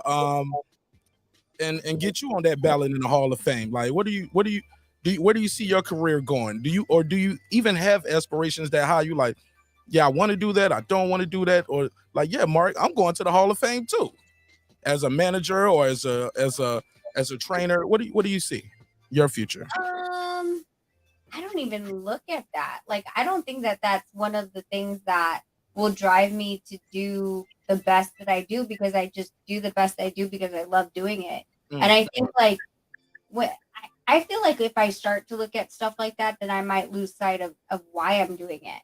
I enjoy it right now. And I think, that's why it shows. Like when I'm training these guys, I'm very excited. But I feel like if I'm like trying to count bodies and be like, oh, well, I have this guy and that guy, and the quality deteriorates because of the quantity that I have, I think that does a disservice to not just myself, but also the people that trust me. So, I mean, if it comes, it comes. I'll be more than grateful and more than gracious to accept that. But it's not one of those things that I feel like will ever define what I've done for these guys. For me, whatever I've done for them and whatever gratitude they have in their heart for the time that I've spent with them is more than enough for me. I don't need I like my belt, but I don't need a whole trophy like this guy has. You were nominated. You were nominated for Trainer of the Year, correct? Yes. What year was that? 2 years ago. Yeah, it was 2 years ago, and then I was also nominated Man of the Year by the BWA the same year. Yeah. Nonito, how proud of you were you of your wife? Just even being mentioned and nominated. Like, tell me how much that meant to you as well. And it means a lot to me because I owe a lot to her. And it's all the work. Say it again. I owe a lot to her. Say it one more time. Say it with your chest. I owe a lot to her. To her, I am. You better say it loud, man. It's Women's Week. Go ahead, I'm joking. But she deserved, and the thing is, they see the fighters, creating something and accomplishing something. But behind that, there's such a team, for her. She allowed me to be who I am because of her guidance and putting the team and all of that stuff, So I'm gonna get her. I'm gonna get her that. I'm gonna fight everybody, knock everybody out, and she's gonna be manager of the year and trainer of the year. How about that? Jarrell's air horns. Hey, look, because and I think that's so dope that she gets her flowers and credit, because some people are maybe dismissive. They'll just say, oh man, he's a champion. That shit is just in his blood. He's had so many trainers. He's just in there doing everything on his own. And that's just his wife. You know what I'm saying? She's a trainer in name only. She's a manager in train in name only. Rachel, please let them know. I would like Donita to let us know how far from the truth is that, because she is more than just a manager in name only. She's more than just a trainer in name only. Let's give her some more of her flowers, champ. From the very get-go, she guided me, even though she didn't have to read my contracts, because pretty much I signed my life away. Everything that I am, I signed everything away. And for then when she started taking over, I mean, ultimately, man, I wouldn't be here without her. That's for sure. But one thing is, I wouldn't earn as much as I did without her, and I wouldn't have the fight as much as all these champions and all these fighters that I fought without her. You know, she fought for me. She went to war for me. When the promoter started calling her names and all that stuff, she still fought for me. You know, and again, I mean, there's just a lot of things that that she's done for me, not just as a wife, not just as a friend, not just as a manager and a trainer. You know, she went far and beyond any person has done for me, you know, and the very key to that is she made me realize how good I am. She made me realize how great I am. She made me realize how much I love myself. She made me realize that I'm much more than I ever thought that I was. You know, she brought the greatness in me, and because of her love for me, and because of her support for me, and because she believed in me. I feel like you're about to break out in song. Yeah. Break out in song. He does this thing. He's not doing it right now, which is really weird. Because that's why I just keep being quiet. Because normally he'll stop something and then he'll just start singing like, I don't know what. I believe in you and me. I have no idea, but hey, No, come on, keep singing, baby. You don't know that song? Oh, Rachel got a little voice right there. Look at her. I have no idea. I know a lot of songs, but I Is it just wrong to sing I Believe I Can Fly? Well, probably because it's R. Kelly. Nah, we're gonna sing that one. Small hat. Never heard of it. Never heard of it. Gotta stay away from that guy right there at all costs. We have young girls just watching this show. This is Women's Week, but not like that. Not like that. I'm putting cases on both of y'all. Hell no. It's all on her, man. You know, I she's started it, bro. I know we've been here too long. It's time to end this one. No, man, like I said, I love talking to y'all. And it's just so much that I still want to ask you guys, and I feel like I'm never gonna get all my questions out because when you're around, like I said, boxing royalty, you get what I'm saying? It's just so many questions I want to ask you, ask her about you, ask you about her. And it's just, man, this is just a pleasure. It's been an honor. It's a privilege. And oh my God, man, this is probably one of my best interviews, man. My favorite one so far. I ain't gonna lie. And I've done a lot of interviews in this short time, but golly. Full Revolution she said Rachel Donaire is a real one. Round of applause for her. She said real recognize real. So salute to you. Prayer emojis. Stay strong. Boxing talk. All of that. Let me give her the drop. Let me give it a drop. Shout out to Food Revolution. Let me give it a drop. A 10, a 10, a 10, a fucking 10. Absolutely. Yeah. I want to say this before I let you guys go. You guys are in position. You guys are coming up in position. Can you talk to us about the is that mandated? Is it ordered? Or what are we looking for as dates, arenas, tickets? Like what can you guys tell us about this event? What's going on with it? I just want to tell everything out there, but I can't. I think what we can say is, And look, hit me up one day, and you can't tell. Hey, look, leak the story. I'll leak it. Yeah. I'll be like, I ain't gonna say who said it, but I possibly heard, maybe possibly. Put a case on it. It's gonna be. If you ever need somebody to leak a story, you know what I'm saying? Shoot me the text. Oh man, boxing is boxing, man. You know. Yeah, I mean, so yeah, the WBC mandated him to fight Maloney. For us to get into negotiations, that started not this past Sunday, but the Sunday before that. We have yet to hear and start negotiations. And listen, I'm gonna give. I mean, there's phone calls here and there, you know. Yeah, but I'm gonna give Top Rank the excuse. This is their one excuse. Is I understand that Bob and them were over at the Better Biev and Yard fight in the UK, so we got the negotiation mandated, but then they were over in the UK. So, it's Monday, 11 p.m. But we know the truth, and y'all can't handle the truth. Why are you saying that? I'm just saying. Oh I'm just making it an intrigue, just know that we're not running from our position. How about that? I'm ready to fight everybody and anybody. I'm ready to go. So that's all there is to it for me. And what are you looking at me like that for? Because I know you're trying to say something. No, I don't know what you're saying. What? That's why we got to mute your mic all the time. But we are looking at seeing the Filipino flash. Filipino, Filipino, Filipino, Yeah, man. You back in the ring this year, right? Yes, sir. Yes, sir. Yes. We would love to get back in there. In a couple. It's still early in the year. What is Richard talking about? How many times he trying to put you in the ring this year, or is that up to you? Do you go to him? Does your manager say, "Hey, look, we want to fight twice this year, 3 times"? And what are those conversations like with Pro Bellum and Richard Schaefer?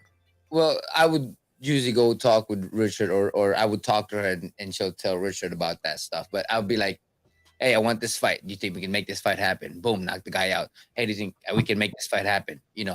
If I can go 2 fight, 3 fight, that would be great. But I do come up to him or to her and I say, "Hey, can you tell Richard, I want this fight? Do you think?" Usually he's a 2-fight-a-year person. Yeah. Yeah, at the very least. I Yeah. mean, I remember that one year that you did 4. 4. Yeah. But for world championships, mostly you're looking at a 2 fight a year kind of thing. So it wouldn't surprise me that first quarter we get a fight, and at the last quarter it's usually like we've been looking at like April, May, June, and then December. But if there's opportunities for it, man, why not? You know what I mean? Yeah. Gang, let me ask y'all something. Why aren't Tony Harrison just spoke about that in the Brian Custer interview? He said, man, none of the top guys. He's like, I want to fight more, but none of the top guys out there are getting. You're lucky if you get once or twice a year. 2 years, you're great. You're like, man, that's good. We got some work in, got some nice checks in, but we don't get 3 fights a year. Is that because guys' weights are changing in between? Is it just not dates? Is it lack of money? Is it stealing? I'm sorry. No, it's money. It's money. Lack of money, or you guys want too much money for that Filipino flash name to be. I'm very fair, but for a lot of guys, like you mentioned, they want more. They want the same amount every single time, and sometimes they have a budget because they got this fight, this card, and they got to budget it out. Showtime got to budget it out. ESPN got to budget it out. All of that stuff. So they can't do it because of that fact.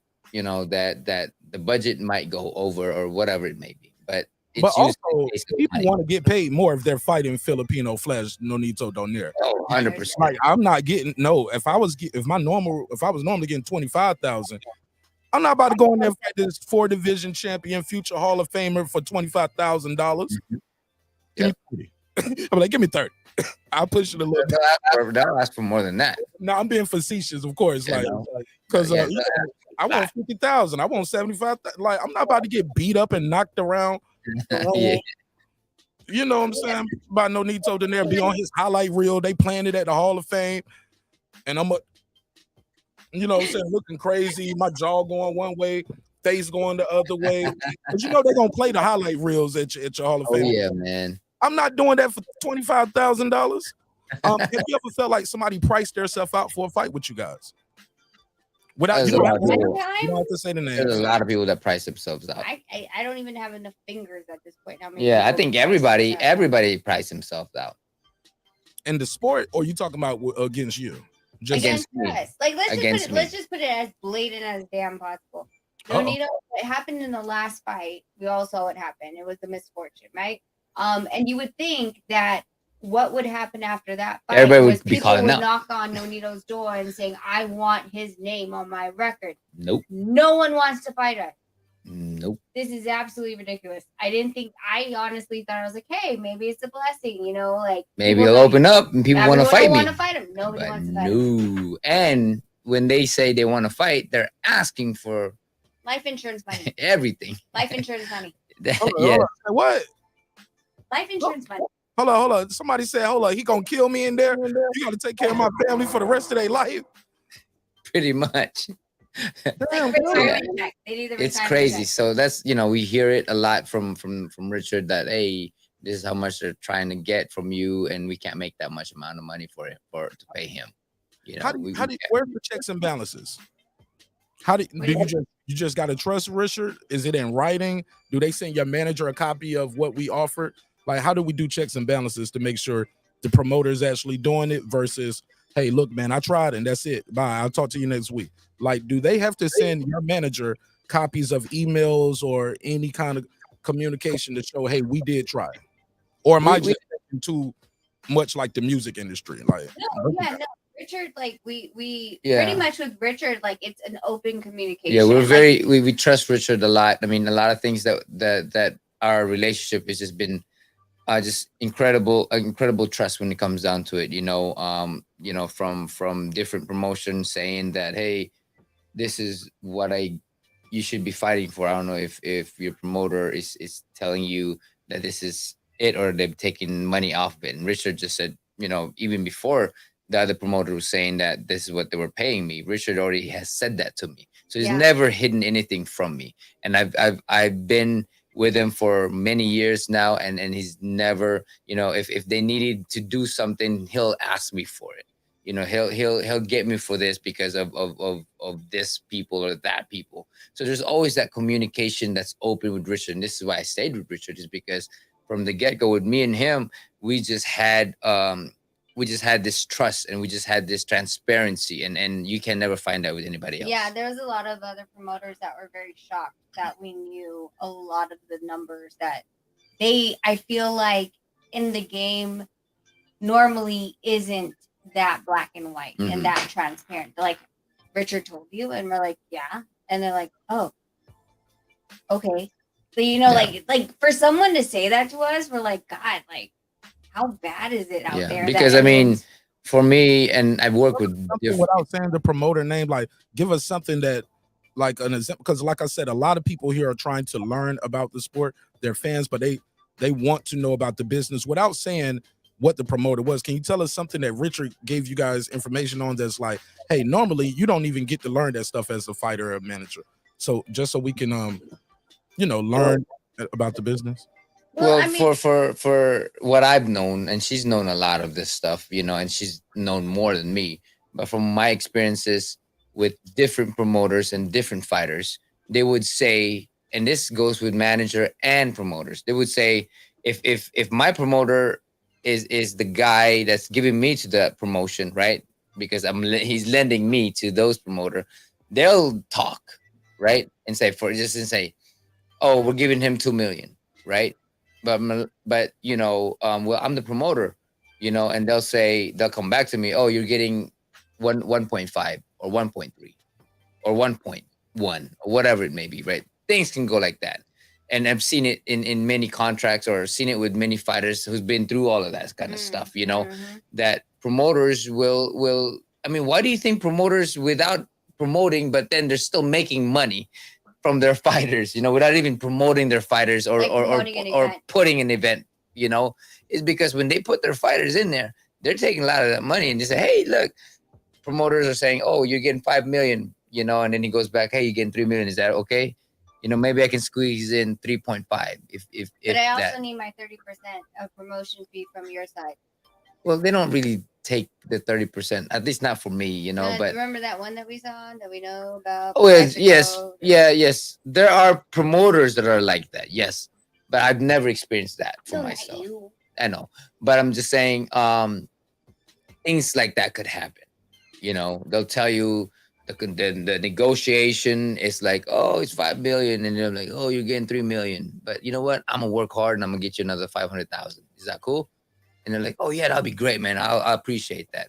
And now you think this dude is giving you a favor when he's taking money from you. That sounds like the dope game. Oh man. My God, that sounds like man. That's where it came from back in the days. It was always like that. And even till this day, they're still doing that. Mm-hmm. We met someone just like last August that was telling us, like, what happened is this promoter, big time promoter, was wanted this fighter, and he had a promoter. And so what they did was this promoter B or promoter A talked to promoter B. Let's just say they said 100,000. And then promoter B wrote up a new contract under that promotion and a fight contract that wasn't promoter A and said, oh, you're getting 80,000 from this fight, but I also have to take my 30% off of your 80,000. But he just took 20,000 from promoter A because it more went like from 120,000 went down to 80.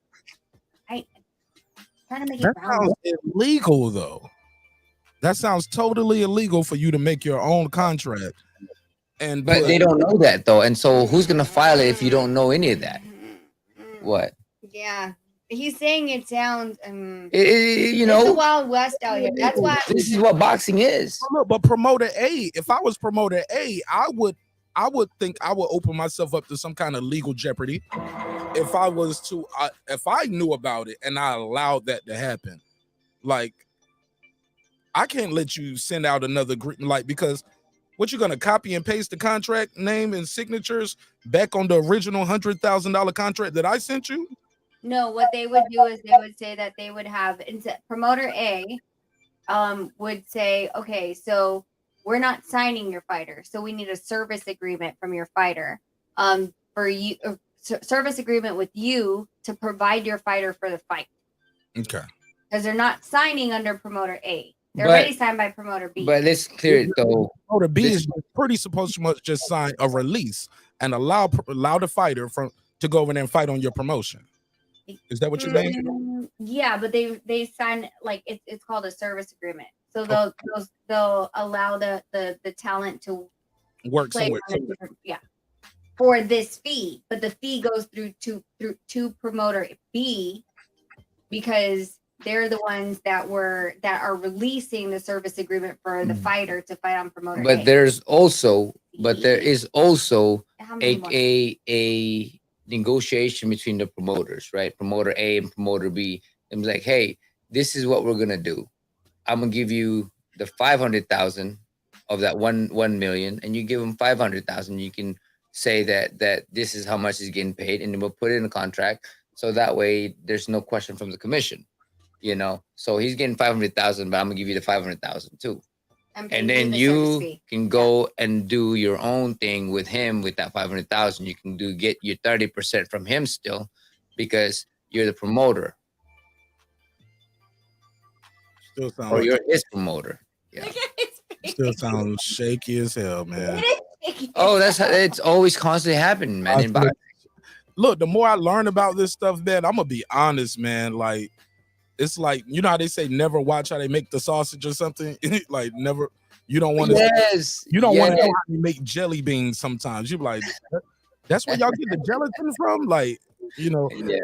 What do you mean, hot dog have all this stuff? I thought my bologna has one name. They are. Hey, look, you've been in the business for what, since 2001 or something, right?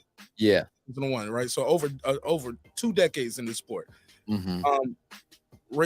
Rachel, you got into business he was 23, so you almost at, so what, like, what's that, about 17 years?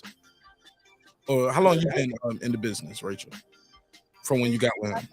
2007. No, I was already looking at your contract. Yeah, you but were 2008 already, is when Cameron co-managed. Co-manager. So you really got into officially 2008. Did Cameron get you 2008? Mm-hmm. Yeah, 2008. So what? That's 15 years. 14 years. Yeah, about to be 15. So I asked the question to say this: why isn't there some kind of foundation set up? Like, I've heard of Ring 10. I don't know if you guys heard of Ring 10. It's a nonprofit organization where 100% of their donations go towards helping fighters after their career is over, right? Like, you might need a hot water heater or a furnace. You might need some treatment. You might just need a ride back and forth to your doctor's appointments. You might need in-home health care.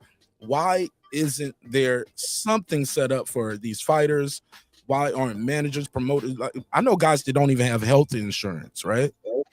Life insurance. If they don't have a will, millionaires don't have a will for their children. I think Errol Spence said he realized that, man, something could have happened to me when that Ferrari flipped over. I didn't have a wheel set up. I didn't have nothing set up for my children, right? So he started reevaluating his life differently. Why isn't it, Nonito, 20 years in the game, like, I'm sure Rachel Donaire makes sure that stuff set up right now, but why isn't it that's not taught to boxers? Your manager, when you got in the game, your manager or your promoter that you had before you, I mean, at that time, they had been in the business for decades. They know where this road is going to end for these fighters. Why isn't it that why isn't it any kind of safeguards to protect these guys? Well, because it's just And I want both of you guys to answer that question. Yeah, it's just the thing with boxing is no one really cared too much about you. They'll care about making money from you, but fighters too, it's they don't look into that. You know, they don't have the education when it comes down to financial. Like for me, I didn't have the education, you know, and then without her, I would have lost everything.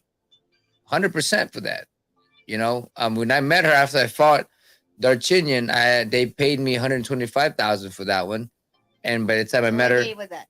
777. 777. When I met her, September 13, I met her. 2007. 2007. 2 months later. Yeah, 2 months later, I had only 10,000 that I put on time savings. But if I didn't put that in time savings, I would have zero. So she's, you know, I was lucky. I was blessed. Oh, wait. We need a disclaimer. He didn't have a new house. I didn't have anything. He didn't have a new car. I didn't have anything. He bought a new cell. This is the first time he ever bought a cell phone. That was my first cell phone too. Yeah. I was 23 years old. It's not like he old. bought like some investment. Yeah. 2 months after he won the world championship, he had $10,000 in his bank. You was out here what? You was out here blowing smoke signals. I was making it rain. Make it rain. Let's make it rain. What, you had a pager? You had a beeper in 2007? I didn't have nothing. He's never had a pager. I never had a pager. I never had no cell phone, no nothing, you know. And that was my first cell phone. Messenger. We had a computer at the house, you know, because that's it. Yeah, but it was my dad's, and I'd use that. You don't want nobody to find you in 2007 if you don't have a phone. You don't want to be bothered. I didn't have nothing. I couldn't afford anything. You know, I couldn't afford anything, and I didn't really buy it. Really? Even then? Yeah. Dude, he was living on his dad's couch. Yeah. With a 1997 Chevy Cavalier, manual locks and manual windows. Well, the only reason they gave me that car is because No, I said she clowning you, Nonito. She's I know. It's true though. It's facts, you know. The only reason I got that car was the lady died that my mom was watching, and they sold that car for $1. Are you kidding me? Really? That's why I got that car. I bought it for a damn $1. That's some crazy. That's dope. Yeah. You know, we were still driving bought his first car for $1. Yeah, I bought that car for $1, and I was using that. I got that car. When did I get that car? 2000. I would say maybe 5 or something like that.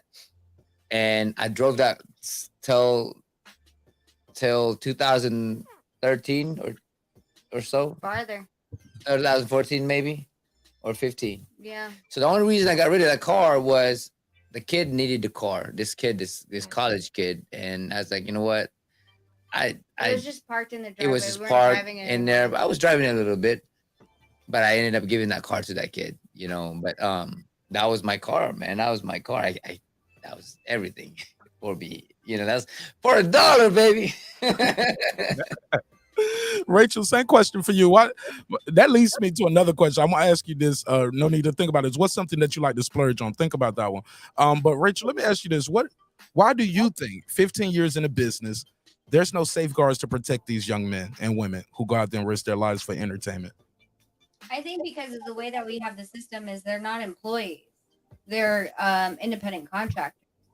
So because of that, they feel like it's just, you know, they wash their hands out of any responsibility of a 401k any health insurance or life insurance, or any investment accounts that they can be if they were working, a regular corporate job. But being that they are independent contractors, that's how the system is. Like, they don't have any responsibility, and they use that to their benefit to not have to pay employment taxes or unemployment money towards the government and all these things for if anything happens to these boxers. They literally only take out insurance on these boxers during the event night. So if anything happens, and we've seen it before with the boxer on a fight night, the event insurance will kick in. Once that runs out, then it's the state that takes care of any of the bills. And a lot of these boxers that do unfortunately get hurt are ones that are not, citizens of the U.S. They're from different countries, and we take it in. Wow, I didn't even think of that part. They're not citizens sometimes. So as soon as the event insurance is gone, we as especially if it's here in Las Vegas, the Nevada residents are the ones that have to pay for the absorbent amount of cost of the hospital bill. Some people might need care for the rest of their life, like McLennan. I think who's another guy? But I think that he's in Canada though. What's the brother in Canada? Got hit with a good shot, light heavyweight. Adonis. Yeah, these guys are going to be having issues for a while, right? So it's nothing, because what you said was interesting. You said they're independent contractors, right? So are actors, right? But these promoters, like you mentioned, they have your name, image, and likeness. So by having your name, image, and likeness, you're not necessarily. It's like they playing both sides. You're an independent contractor, but also you can't go do what you want to do. You sign to me. Yeah. Yep. It's like, it doesn't seem like it's ethical. Like, you can't say I'm an independent contractor, but I gotta come. Boxing is never ethical with a lot of things, as you already know. From the people running it to all around it, man. People who cover the sport too, because trust me, I've seen some things in these YouTube streets. Oh, it's all about the money, man. It's all about the money, But why not a union though? That's what I was leading to, brother and sister, right here. Like, why haven't boxers got together? And like, how actors, they have an actors guild and things like that. Screen Actors Guild. A lot of fighters don't get along with other fighters, man. We don't have a lot of fighter friends. Because I'm good with everybody. They give me a lot of respect, but to hang out with us, to hang out and all that stuff, is just, people just have their own vision of things. They think the thing about fighters is, like any athletes, right? We think that everything's just always gonna come to us. We don't think about the repercussion, and we don't think about the future. We don't think about anything else. You just, we're rock stars or something like that. Well, and the fact that boxing is an individualized sport, like you talk about NFL, you talk about basketball, all of those are team sports. Like, literally, there's Team Donaire, there's Team Maloney, there's Team Valdez, there's Team, like all these different teams, because that's literally what their team is. Like, even if you're under the same promotion, you're all not with the same team, right? So because of that, I don't feel like there's ever going to be something where the athletes come together, because of the fact that, like, all they all do is look out for themselves. Like, it disgusts me to actually, I'm not going to say it disgusts me. I don't like it coming out of my mouth to say that I'm actually giving credit to Jake Paul. Swallow it. No, I don't want to. To Jake Paul. That's later. This is not sex and boxing. Calm down. No, nigga, you're a real one, bro. I love you, bro. When I say I got love for you. You can't be spitting it all the time, man. You gotta take it in too. Take a shot, then take a shot. This is why he doesn't think that you're ever serious in the gym. No, and that's why you don't have any boxing friends. Yeah, exactly. So I'm gonna have to fight this motherfucker, and I might lose. Oh man, no, but when, so funny, man. Oh my god, y'all got the chat rolling. They dying laughing. Are they dying? Oh God. They're looking at us. Earlier, I said that you would actually endorse like huge condoms. What is it? Magnum condoms. That's what I said. Yeah. Yeah. If it would have to be Magnum condoms. No, or, what's or, his name? Zeb had condom. She said He doesn't hemorrhoid, have though. Magnum condoms. No, he had the condom thing. How right? big are the condoms? I don't know. It doesn't matter. He had the condom thing. Is what I'm saying. It doesn't matter. You can come out with bigger condoms. Yeah, balloons. And start making puppets off of that shit, you know? And then like, oh, look, I got you a sword. You want a sword? Y'all Like, here you go, a puppy. You want a puppy? Yeah, Zab Judah got undisputed condoms. It's hey, look, and their Yeah. tagline, and their tagline is this: last every round. Oh, wow. Oh, I'm not lying. I'm not lying. Oh, man. That's what it says. Okay, protect yourself at all times. Protect yourself at all time. Yep, shit like that. But look, I understand the NFL, NBA, but in boxing, I understand what you meant by that. But I was thinking about like in boxing, it seems like everybody else is protected and they clicked up. The sanctioning bodies are clicked up. The promoters, they protect it. Hey, if you do some shit I don't like, I'm going to California Commission and I'm gonna tell them on you. I'm going to Las Vegas and you can't fight in Georgia. They connected. The boxing, we have uniform rules of boxing that say, hey, no, it's 12 rounds, no standing 8. You know what I'm saying? It's unified, and they got all kind of agreements for everybody else, except these men and women who are risking their lives. I believe it's by design. To have a lobbyist. But that's the thing, is that everybody's so separated. You know, boxing is so separated. Everybody's such individuals. And, you know, that's why we don't get fights from the fights that, you know, even though supposedly they want to fight each other or whatever. But point is, it's such an individual mentality. It's all about every man for themselves, that it's never going to have people to work together for the greater goods. It's just impossible. I hate that. Nonito, you sound so defeated for a guy that started at such humble beginnings and became a damn boxing legend, living legend, superstar, future Hall of Famer. You're going to the Hall of Fame, baby. You just sound so defeated, though, bro. I ain't gonna lie, Nonito. You're breaking my heart, baby. Well, the thing is, I'm always gonna keep trying. I'm always gonna keep trying. I'm always gonna keep speaking the good news for people, you know, to inspire them, to get them to work together. But unfortunately, in boxing is such a competition.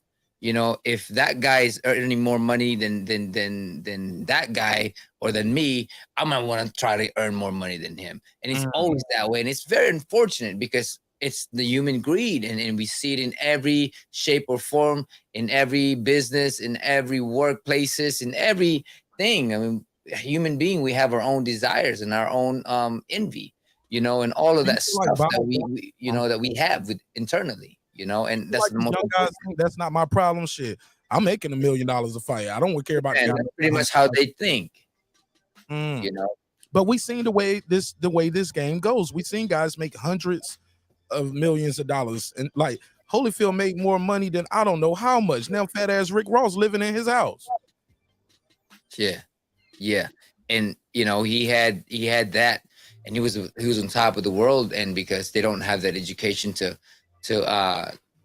make money for them, to make their money make money for them, you know, that they just start depleting everything slowly until they got nothing left, you know, or they got very little left comparing, you know what I mean? But because every man is for themselves in this game. Yeah, but what about your manager though? Your manager don't give a shit. Your manager knows the business. They know, hey, look, we probably need to pay you on the LLC. You ain't set one up yet. Let's set one up for you, and I'll pay your LLC. Go ahead. They won't tell them. They won't give a fuck about it. You know, it's because of the fact that they can go to the next guy. The next guy is going to make them more money. The next guy after that's going to make them money. So it's always going to be that. And it's unfortunate thing is because as fighters, you know, we listen to our managers and all that stuff. But unfortunately, they don't give us that education to save money, to create something that we can fall back onto. Why do you think a lot of these boxers, like, it's interesting to me that, you know, everyone's trying to keep up with Mayweather, right? Like, so they buy a bunch of stuff and all these things, but then they're taking it into their social security and not their LLC. So it can't be a business write-off when you're, like, for example, we're going to the Ray Vargas fight, right? Mhm. And that's a business expense. Can I write that off as my personal expense? No, because I'm not a business personally. Like, my social security can't write that off. But as a business, we can write off because we're meeting with fans, meeting with the press, making an appearance. So all that stuff is written off. But when it's under your social security, you can't. But I mean, literally, the managers don't care that you have to pay, you know, a They higher don't. tax They bracket. don't. You know. They're just like, well, I mean, if you they'll want give you to. all the sugar and all of that stuff about trying to sign you and everything else, but when it comes down to taking care of you, they won't give a shit about that, you know. But you know, I'm fortunate that we do. For me, and I want all the fighters to have this. Is the way we set up our thing. It's pretty much, you know, we show everything else, but then at the same time we save everything We else. You know, protect it. we protect everything else, and no one can touch our shit. You know what I mean? And the only time that we get taxed on something is when we're putting it on our personal. But anything else beyond that is safe and free and clear unless it comes out of it. Being boxing royalties, being boxing royalty. I see your Instagram. I see her Instagram. I see the Versace on the floor and all of that. What do you know what I'm talking about, Rachel? When you was getting your hair done, you walked in, you started singing the Bruno Mars. Hey, look, I'm a lurker. I've seen every post you guys put up. I be lurking. I don't even click like. I be like, so that's what they doing today. Must be nice. Beautiful life out there in Vegas. God damn. What do you guys like? Go ahead. What did you about to say, bro? I was gonna say, to answer your question, what I spend most on. Yeah, what do you like to have fun with? What's your gadget or what's your food, man? I love food.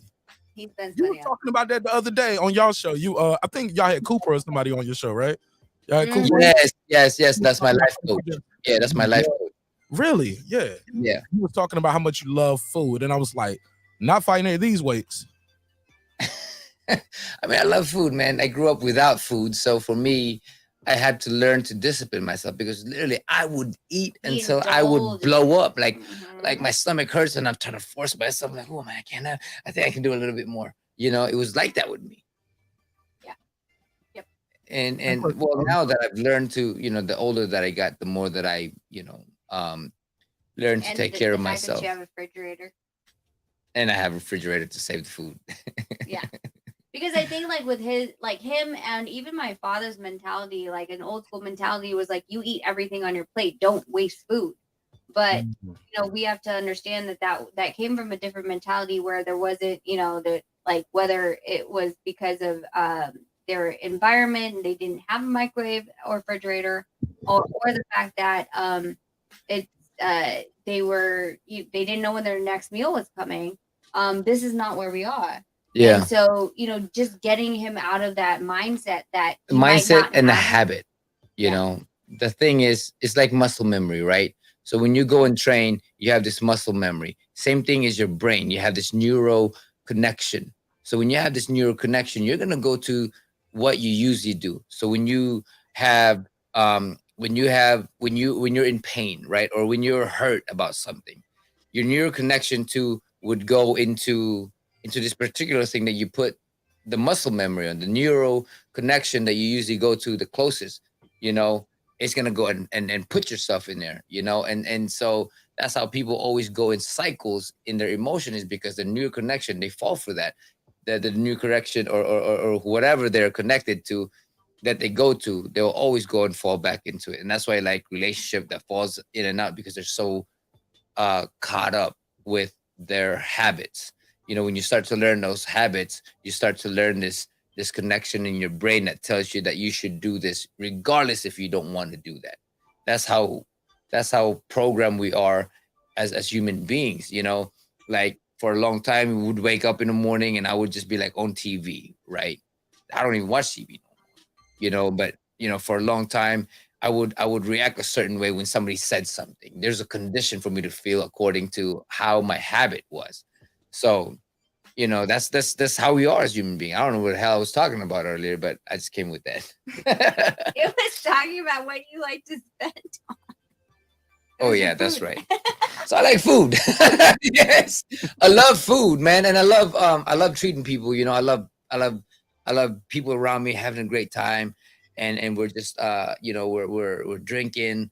You know, I want them to Enjoy the to moment. enjoy the moment. You know, and I love that smile on everybody's faces. You know, so I would spend money for people to be happy around because they're doing it genuinely though, you know, around me, like, hey man, let's go to my party, man, let's have fun, let's drink up, let's, you know, and just have a great time. You know, I love that joy that people have, and I don't have a lot of people close to me, you know. I mean, I have a lot of friends, but there's certain few that I can count, you know. Wow. What do you, when you what is your favorite cuisine then? Let me ask you that. Is it like Italian?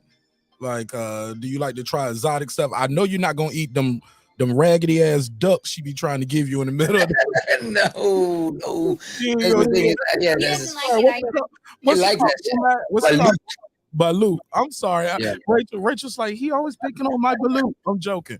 I know you're not about to eat the balutes. No, I like the Wagyu beef, you know, the most expensive Wagyu and Kobe beef, and trying those, you know, those, you know, truffle and all this 5-star Michelin chef shit, you know what I'm saying? I don't do it every time, but when I do, you know, I take her out on a date like that, you know. I'm like, hey, let's go out, but we don't do it every time, you know. And most of the time it's very simple. It's very simple. We're just at home, we're just hanging out. I'm cooking food for the kids because everything that she touched burns. So I'm the one cooking all the time. So I love to cook though. Can't burn Everything. water. Yeah, you burn water too. That's always on the phone. She's probably talking to I was about to say she's talking to Rachel, but Red. She's talking to Richard. She's talking to this guy. She's busy. She's like, man, 100%. order a pizza. Shit, I'm 100%. working here. But I do love cooking though, man. I love cooking. And I think that's something that I enjoy doing is cooking. Yeah, you know? Well, we gotta check it out, man. You gotta film some of that one day, man, and show us. Maybe. Show There us was the some time process. actually, he filmed you and Apple the app Turn cooking. towards the mic. You sound low, Rachel. Turn towards the mic, Sid. Yeah, he filmed himself and Apple the app cooking adobo. Yeah, this Filipino dish. So he cooked. Apple the app from Black Eyed Peas. Yeah, he is cooked Filipino. for me. Yeah, he cooked for me, and yeah, And you he guys- loves to cook too. So Yeah. you know, we talk about cooking all the time. I love cooking. Hold on, so say that again. Now, you have that recorded. Did you release that video yet? No, that was back in like God, 2015 or Nah, something. No, more less than 2017? that. Oh, 2017. Way earlier 18? than that. No, later, not more. Later. Oh, Like 14? more. 13? Maybe like 12 or 13. Oh wow. Okay. Yeah. That don't count no more. That's too long. You gotta do another. Yeah. Do another. But I think I can find that video though, man. Yeah, man. Hey, look, drop it on a flashback Friday, throwback Thursday, Yeah. Wednesday, taking back Tuesday, Monday. That'd be You know, cool. you can That'd add, you can add anything to it and drop some old footage. Right. Man, this was so dope. Like I said, I ain't gonna hold y'all. I said that an hour ago. Yeah, you did. I said that an hour ago. But God, man, I love y'all so much, man. Y'all are so dope. You guys are a blessing to the sport. You guys are a blessing to this YouTube space too, because I see you guys out there reaching out to other content creators, and they're reaching out to you, and you guys are very very generous with your time and energy. And like I said, man, it's a blessing. I think this might have been the longest one y'all did over here so far, though. Yeah. Like I broke the record. What my thing is, what I splurge on. Oh yeah, let's get to it. Because like I said, man, I had some other stuff. I just looking at the clock, I'm like, damn, man, I know I'm losing them. They're never coming back after this. Yeah, nah, you're good, brother, man. I don't have 4 hours. I can't kick it with you today. Yeah. One day we was talking offline. I think I did like a 2-hour show, 3-hour show. After that, I think I talked to both of you guys for like 3 hours after that. Yeah. The sun was coming up over here in Atlanta on the East Coast, and I was like, man, I love y'all, but I gotta go to sleep. Right. Good night. What are you doing? What do you like? What you like to splurge on, Miss Rachel Donaire? Walmart. Hey, shit, real. For real though, man. You She'll like- buy all those tracksuits and jackets and It fits her perfectly. That's the craziest No, thing. remember we went to a wedding out in Colombia, Yeah, you and the did. dress was $23 from Walmart. Yeah, and you look great on you. Thank Hold you. up. So all of this money y'all making, you are still not too proud. Listen to this, ladies and gentlemen. Listen to this. People out here making a lot of money off of sports entertainment, and they still are frugal shoppers. How about that? She said, Oh, yeah. I mean, I think it's when it comes down to when you start to realize who you are as a human being, nothing really matters anymore. What people say, what others had to comment on. I mean, that's their own issue about you, not your own issue about yourself. So for us, it's like, man, we do whatever we need to do. You know, it's like if I have to drive some raggedy ass car, I'll drive the goddamn thing. If I have to wear this Walmart shit, I'm like, man, I'll wear it proudly. You know? I think it's just the fact that we were already sucked into the whole, like the Mayweather type thing, lifestyle. When we when earlier, and we Which way you were sucked into that life? What do you mean by that? Exactly. And people would literally grab my hand, grab my purses, grab my what is ring, this purse? What is that? What kind of shoes? Oh, look at it. Is that diamond? How big is that your diamond? diamond? What brand are you wearing? That sound like my boy Ellie Setback. I ain't gonna lie. Respect to my boy Ellie, but that's definitely sound like Ellie Setback. So, Nonito, what kind of car you got there? I don't even have a car. See, that's what someone asked him that the other day. I don't have a car. What I drive is the van that I have for the kids. It's a Mercedes van. It's a nice van. We take them out with it. It has a TV and all that stuff. But it's my kid's car. I don't have a car. Is that the company van? Yeah, see what I did? All of our cars company. All of our cars company. Yeah, everything company. Yep. Man, we got to do an episode about that. Just one, Rachel. That can be 1 hour. Just how to set it up. I always tell people I wanted to do that, and I was doing it, but it's not something to do on a live because it's too many questions, and I got to focus on the chat too much. Like I want to show people that, hey, and I think that was going to be Patreon, but it was more showing people like how I set up my Mark Nash LLC. Like, because some people just do YouTube and they just do YouTube, but they don't have their YouTube going to an LLC and have a PO box, and all of that is set up under the LLC. And you want to send me stuff, I'll send you stuff. Send it to the PO box. Don't send it to the house. I'm gonna send it to you. Blah blah blah. The merch comes from the LLC. Everything, the LLC. Yep. And then from there, the Wi-Fi. I need the Wi-Fi. Can't do the show without the Wi-Fi. StreamYard. The StreamYard. That goes to the company. Everything is so. I'll try to talk to people about the business sometimes, but man, I do that, man. We probably want to give it 5 views, man. But I was like, all right, man, but somebody need it, so I was like, I'm gonna set it up for the people who want to pay for that. But I think you were talking about doing that masterclass as well with and things like that. So maybe we can build on that. I can help you, can help me on that. But man, that's it. I'm finally gonna end it. I'm gonna end it right here. I'm gonna end it right here. Stay right there, cause I want to show you guys what I saw as far as the nonprofit thing that you asked me about that it could possibly help you. I'm gonna share my screen. But so stay right there. Let's close it out. Can you plug and promote you guys' channel one more time? Where can they find all the dope content? Look at this stunning picture. Nonito, you took this picture? Yep, I did. What kind of what you shoot with, bro? This one was the 1D Mark IV. That's what I usually shoot when I'm taking pictures on the ring and all that stuff, in the ring, on the ring, for the fights and stuff. So, but right now I started going to the mirrorless camera. So I do have a Sony, and which one? You got the which one? Because I like the A7 R4. Yeah, that A7 is fire. Yeah. You use Adobe for my videos? Yeah, editing, yeah. Oh, for pictures? No, Adobe got Lightroom as well. Yeah, so Lightroom, I use a lot of Lightrooms when it comes down to just a lot of things. But I do use, I love Pixelmator.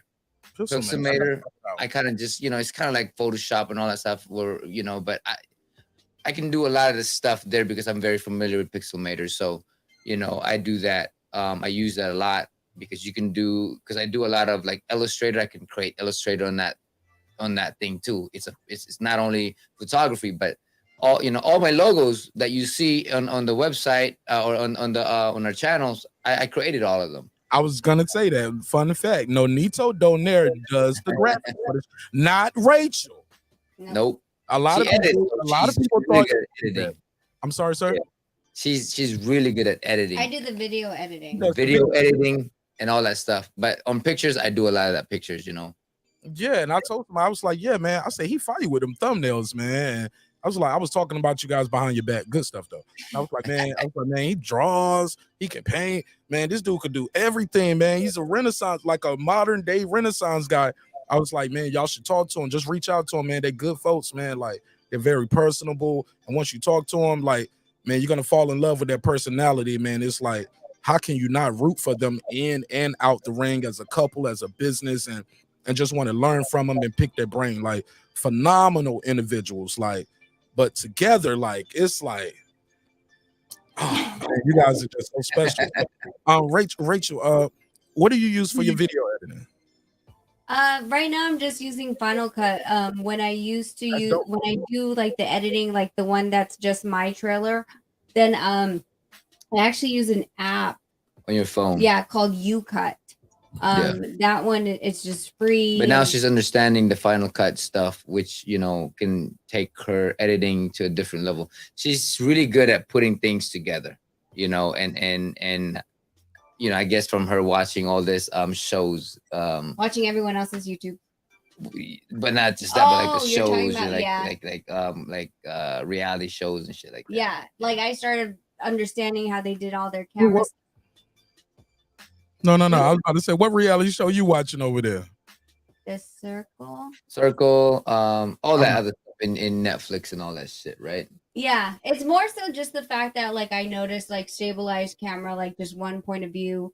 So that's why like the Bozy Ennis and Boost Ennis, I was like, babe, I was like, even if you just give me two, like our phones on each side that are crossing and the one in the middle, I was like, I want to change camera angles every 2 seconds, to get that dynamic and stuff like that. I was like, look, and so I'd watch reality shows and I'm like, look, 1,000, 2,000, switch camera view, 1,000, 2,000, switch camera view. Right. So but yeah, I mean, if I'm on the go, I'll use UCut because it's just, we're just never home most of the time. So super dope. I had to ask. All right, let's do it. Let's plug this dope ass channel. Tell people how they can reach you, how they can follow you, how they can support any and everything that you guys have going on. And I'm gonna put you backstage. I'm gonna close the show. I'm gonna end it. And I'm gonna show you guys something that I think can be helpful. Okay, perfect. Yeah. So we're on YouTube, Beyond the Ring with Nonito and Rachel. On Instagram, I'm at Rachel Donaire, and on Twitter, I'm at knockout_queen. I'm on Instagram, Nonito Donaire, and Filipino Flash on Twitter. Yep. And then we're here like Monday, Tuesday, Wednesday. We're at 9 a.m. Pacific Standard Time here on YouTube. Thursday night is Sex and Boxing. Yeah. And then back on Friday at 9 a.m. And I have my Sunday, which probably people don't really, but it's about they don't know about preaching. It yeah. It's preaching. I want to preach what I know, what my wisdoms are, when it comes down to my life. So I do that to help people be inspired, to inspire people. So yeah. University. It's called University. University. Mastering the best of you, becoming the best of you. Beautiful. And I dropped the link for your channel in the chat as well. Thank you. All right, so guys, hang out right there with me. Don't click away. I'm coming right back to you, and I'm gonna share the screen. Let me close it out. All right. Man, it's been another great episode of Breaking Beats, where we break down business, entertainment, art, technology, sports, and anything else you and I feel like talking about. It's a hip-hop political sports show with a comedy twist. We like to let the jokes fly. You know why? Life is serious enough.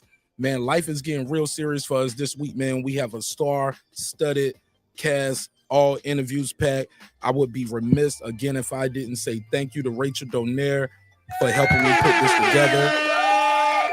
And Ashley, I gotta bring it back on. Let me ask you this. Oh, sorry. I know I caught you off guard. We were y'all kissing? I caught y'all kissing over there like kids. Look, We still have our clothes on. It's okay. like, hey, look, Nonito, that's gonna be your next show right there. We don't believe. Look, it's gonna be on this right here, on that website. We gonna find. He's like, I'm gonna show y'all who really is the harder hitter. Oh yeah. All right. Please again, Rachel, tell people how important this is to talk about women in the sport of boxing. And Nonito, afterwards, please, you can give us your take as well. But tell us how important this week was for you, and how important this is that people get to talk to women in the sport of boxing. And again, thank you so much for being the first guest, and you're coming back at the end of the week. And we're going to close this out and have a lot of the ladies up here, and we're going to have a full panel. We're going to recap everything we learned this week. But I just want to make sure you get a chance to close it out, because you really put this together. You told me you hate pink, and I had already put this together. I was like, we're gonna put pink on all of them. Ain't this pretty, baby? I showed my wife. I said, isn't this gorgeous? She was like, oh yeah, she killing it. And yeah, you killed them graphics. I say, man, I had to make these graphics fire because her husband made graphics, and if not, he might want to fight me. So you know what I'm saying? No, Mark, thank you so much for putting this together. I mean, this is amazing. I think that the support that we can garner as far as women in boxing, and coming together as a community. I think when we come out here and show our vulnerability, show what obstacles we have gone through and how to best overcome them, and know that we are also going through obstacles ourselves. For anyone else that's trying to get into the sport, putting it out there. Thank you, Mark, for having this platform for us to speak and be noticed. And I'm just going to say that we are always here. Anytime that you guys ever need me, you can hit me on Instagram, ask me any questions. I'm an open book, and I will guide you as best I can. And I'm sure that I'm going to need another female's help. So big ups to the women. I can't wait for the other women that's going to be guesting on the show. So please stay tuned. And don't forget to hit that like, subscribe, and notification button for tomorrow. Christy Martin. Oh, that's cool. That is Big dope, ups to man. Mark. He booked her for tomorrow. Yeah, that's dope, man. That is freaking awesome, man. And I did that one on my own, Nonito. She didn't help me with that one. I did that. No, that's dope, brother. That's dope. They're gonna say he got all these interviews because of Rachel. No, I got the big ones though, man, because of Rachel. Rachel booked Franchon Cruz. Make some noise for that. Undisputed. Yeah.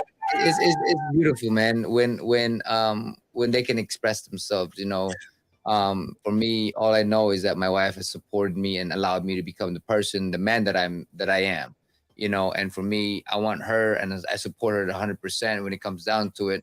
But women and the way they are, and the way their strength, and all of this stuff, I mean, they deserve all that respect that the men had all these times, and it's beautiful that you've given them this platform and all that stuff for people to see the beauty that they possess, not just as fighters, but as a person as well, because I know with her, she has her strength, and everybody has their own weakness and all of that stuff, but you'll see all of that in inside the ring. And when it really comes down to it, the heart that these women go in there, not only giving entertainment for the people, but the heart that they show is just, you got to give that biggest respect for them. I couldn't agree more. Well, thank you. Turn the camera off. Hurry up. That's right. They're about to do something nasty in there. Let me put them backstage. Hey, look, man, it's been another great episode of Breaking Beats, where we break down business, entertainment, technology, sports, and anything else you and I feel like squeezing into those letters. Thank you again for your time. Thank you for your energy. Thank you for allowing me the opportunity to entertain you. Hopefully, you guys learned something today with some educational things in here you guys could pick up something from. Also, go to the description block. You can pick up a t-shirt, a hoodie, a coffee mug, or anything to support this show. The Cash App is lit. You can always send a Cash App. I will put that in on the community tab. And thank you for the donations. Unlike Rachel Donaire and Nonito, mine is not going to a 50c3. It's going over to a 50c me. So thank you, because we need your support. This is the independent operation by the people for the people. So we need you to support the show to keep the lights on. So let me do a neighbors only roll call to the people who did support the show. And we appreciate it. Even if you just can't hit the like button, that means a lot. Shout out to Transcendent Sports Channel again for donating to the cash out. Let me give you the drop. Appreciate you. I got 5 on it. You heard Hernandez. She came over from the Donaire channel. She said, just showing some love. Thank you so much, sister. I got 5 on it. And of course, Food Revolution. She's a member. Thank you so much for supporting the show. A 10. All right, let me do this neighbors only roll call, and we're going to close it out and run this outro. Thank you again to all the members. Without the members, the show would not be the show at this level. I promise I wouldn't be in here doing this show like this if it weren't for the members. So thank you to the members. What up? Let me give you guys the drop. And let's close it out the only way we can do it. Shout out to True Media Today, USA Boxing. That's my guy, Coach Malachi Williams. What up, gangsta? Tar Heel Resin. What up? Puto. What up? Stephen Bateman, all the way in Australia. Mama, we made it. What up, gangsta? Food Revolution. What up? C. Jones 0224. What up? Sweaty Teddy. What up? That guy Eclipse 330. What up? KP from KC5. What up? TJR. What up? Matt Wade. What up? DJ. What up? Karma Serene with the Serene Saturdays. Check out, y'all. What up? Kansas City Mac. What up? Ill Status Boxing. What up? Ace Retro. What up? Tank the Sweet Science Examiner. What up? Beyond and Above Media. What up? Pittsburgh T. What up? SF City Slicker. What up? I Know Boxing. What up? Boxing Lounge. What up? It's Mex. What up? Mike from Boston. What up? Ride Up the Storm. What up? Here to There. What up? Miss Queen Sunkissed. What up? Taylor Bell. What up? Maddie Yoel. What up? Cliff Bailey. What up? Con Shonery. What up? Lisa Bells. What up? Cooking with the Champ. What up? On the mic with Terrence Bailey Sr. What up? HLD. HLDZ. What up, bro? What up, gangsta? Cooking with Sir Senior. What up? Brandon Washington. What up? Born Supreme. What up? Lady Shan Dundem What season. up, gangsta? My UK girl all the way in London town. Thanks so much for pulling up on the panel. And you asked some great questions. Make sure you chop that up and use that on your channel as well. What up? D Bevel the Champ. What up? And of course, the big fish himself, my good brother Derek Lincoln, member one, and also always watching the playback. So thank you so much for you all. What up, gangsta? Appreciate y'all. All right, man. This was fun, man. This was fun. All right, let's close it out. Hey, look, man, always remember, respect is free. Disrespect can cost you everything, your family, your freedom, your finances, most importantly, your life. So make sure you guys show some each other respect out there. Hey, look, homeboy, sometimes we're going to agree. Sometimes we're going to disagree. But one thing's for certain and two things for sure, homeboy. Never forget this. I built this shit. Me. Brick by brick. And I'll be damned if I let you tear it down just because you don't like the way another nigga talk. And I mean that shit. Drive, motherfucker. This that squad sound.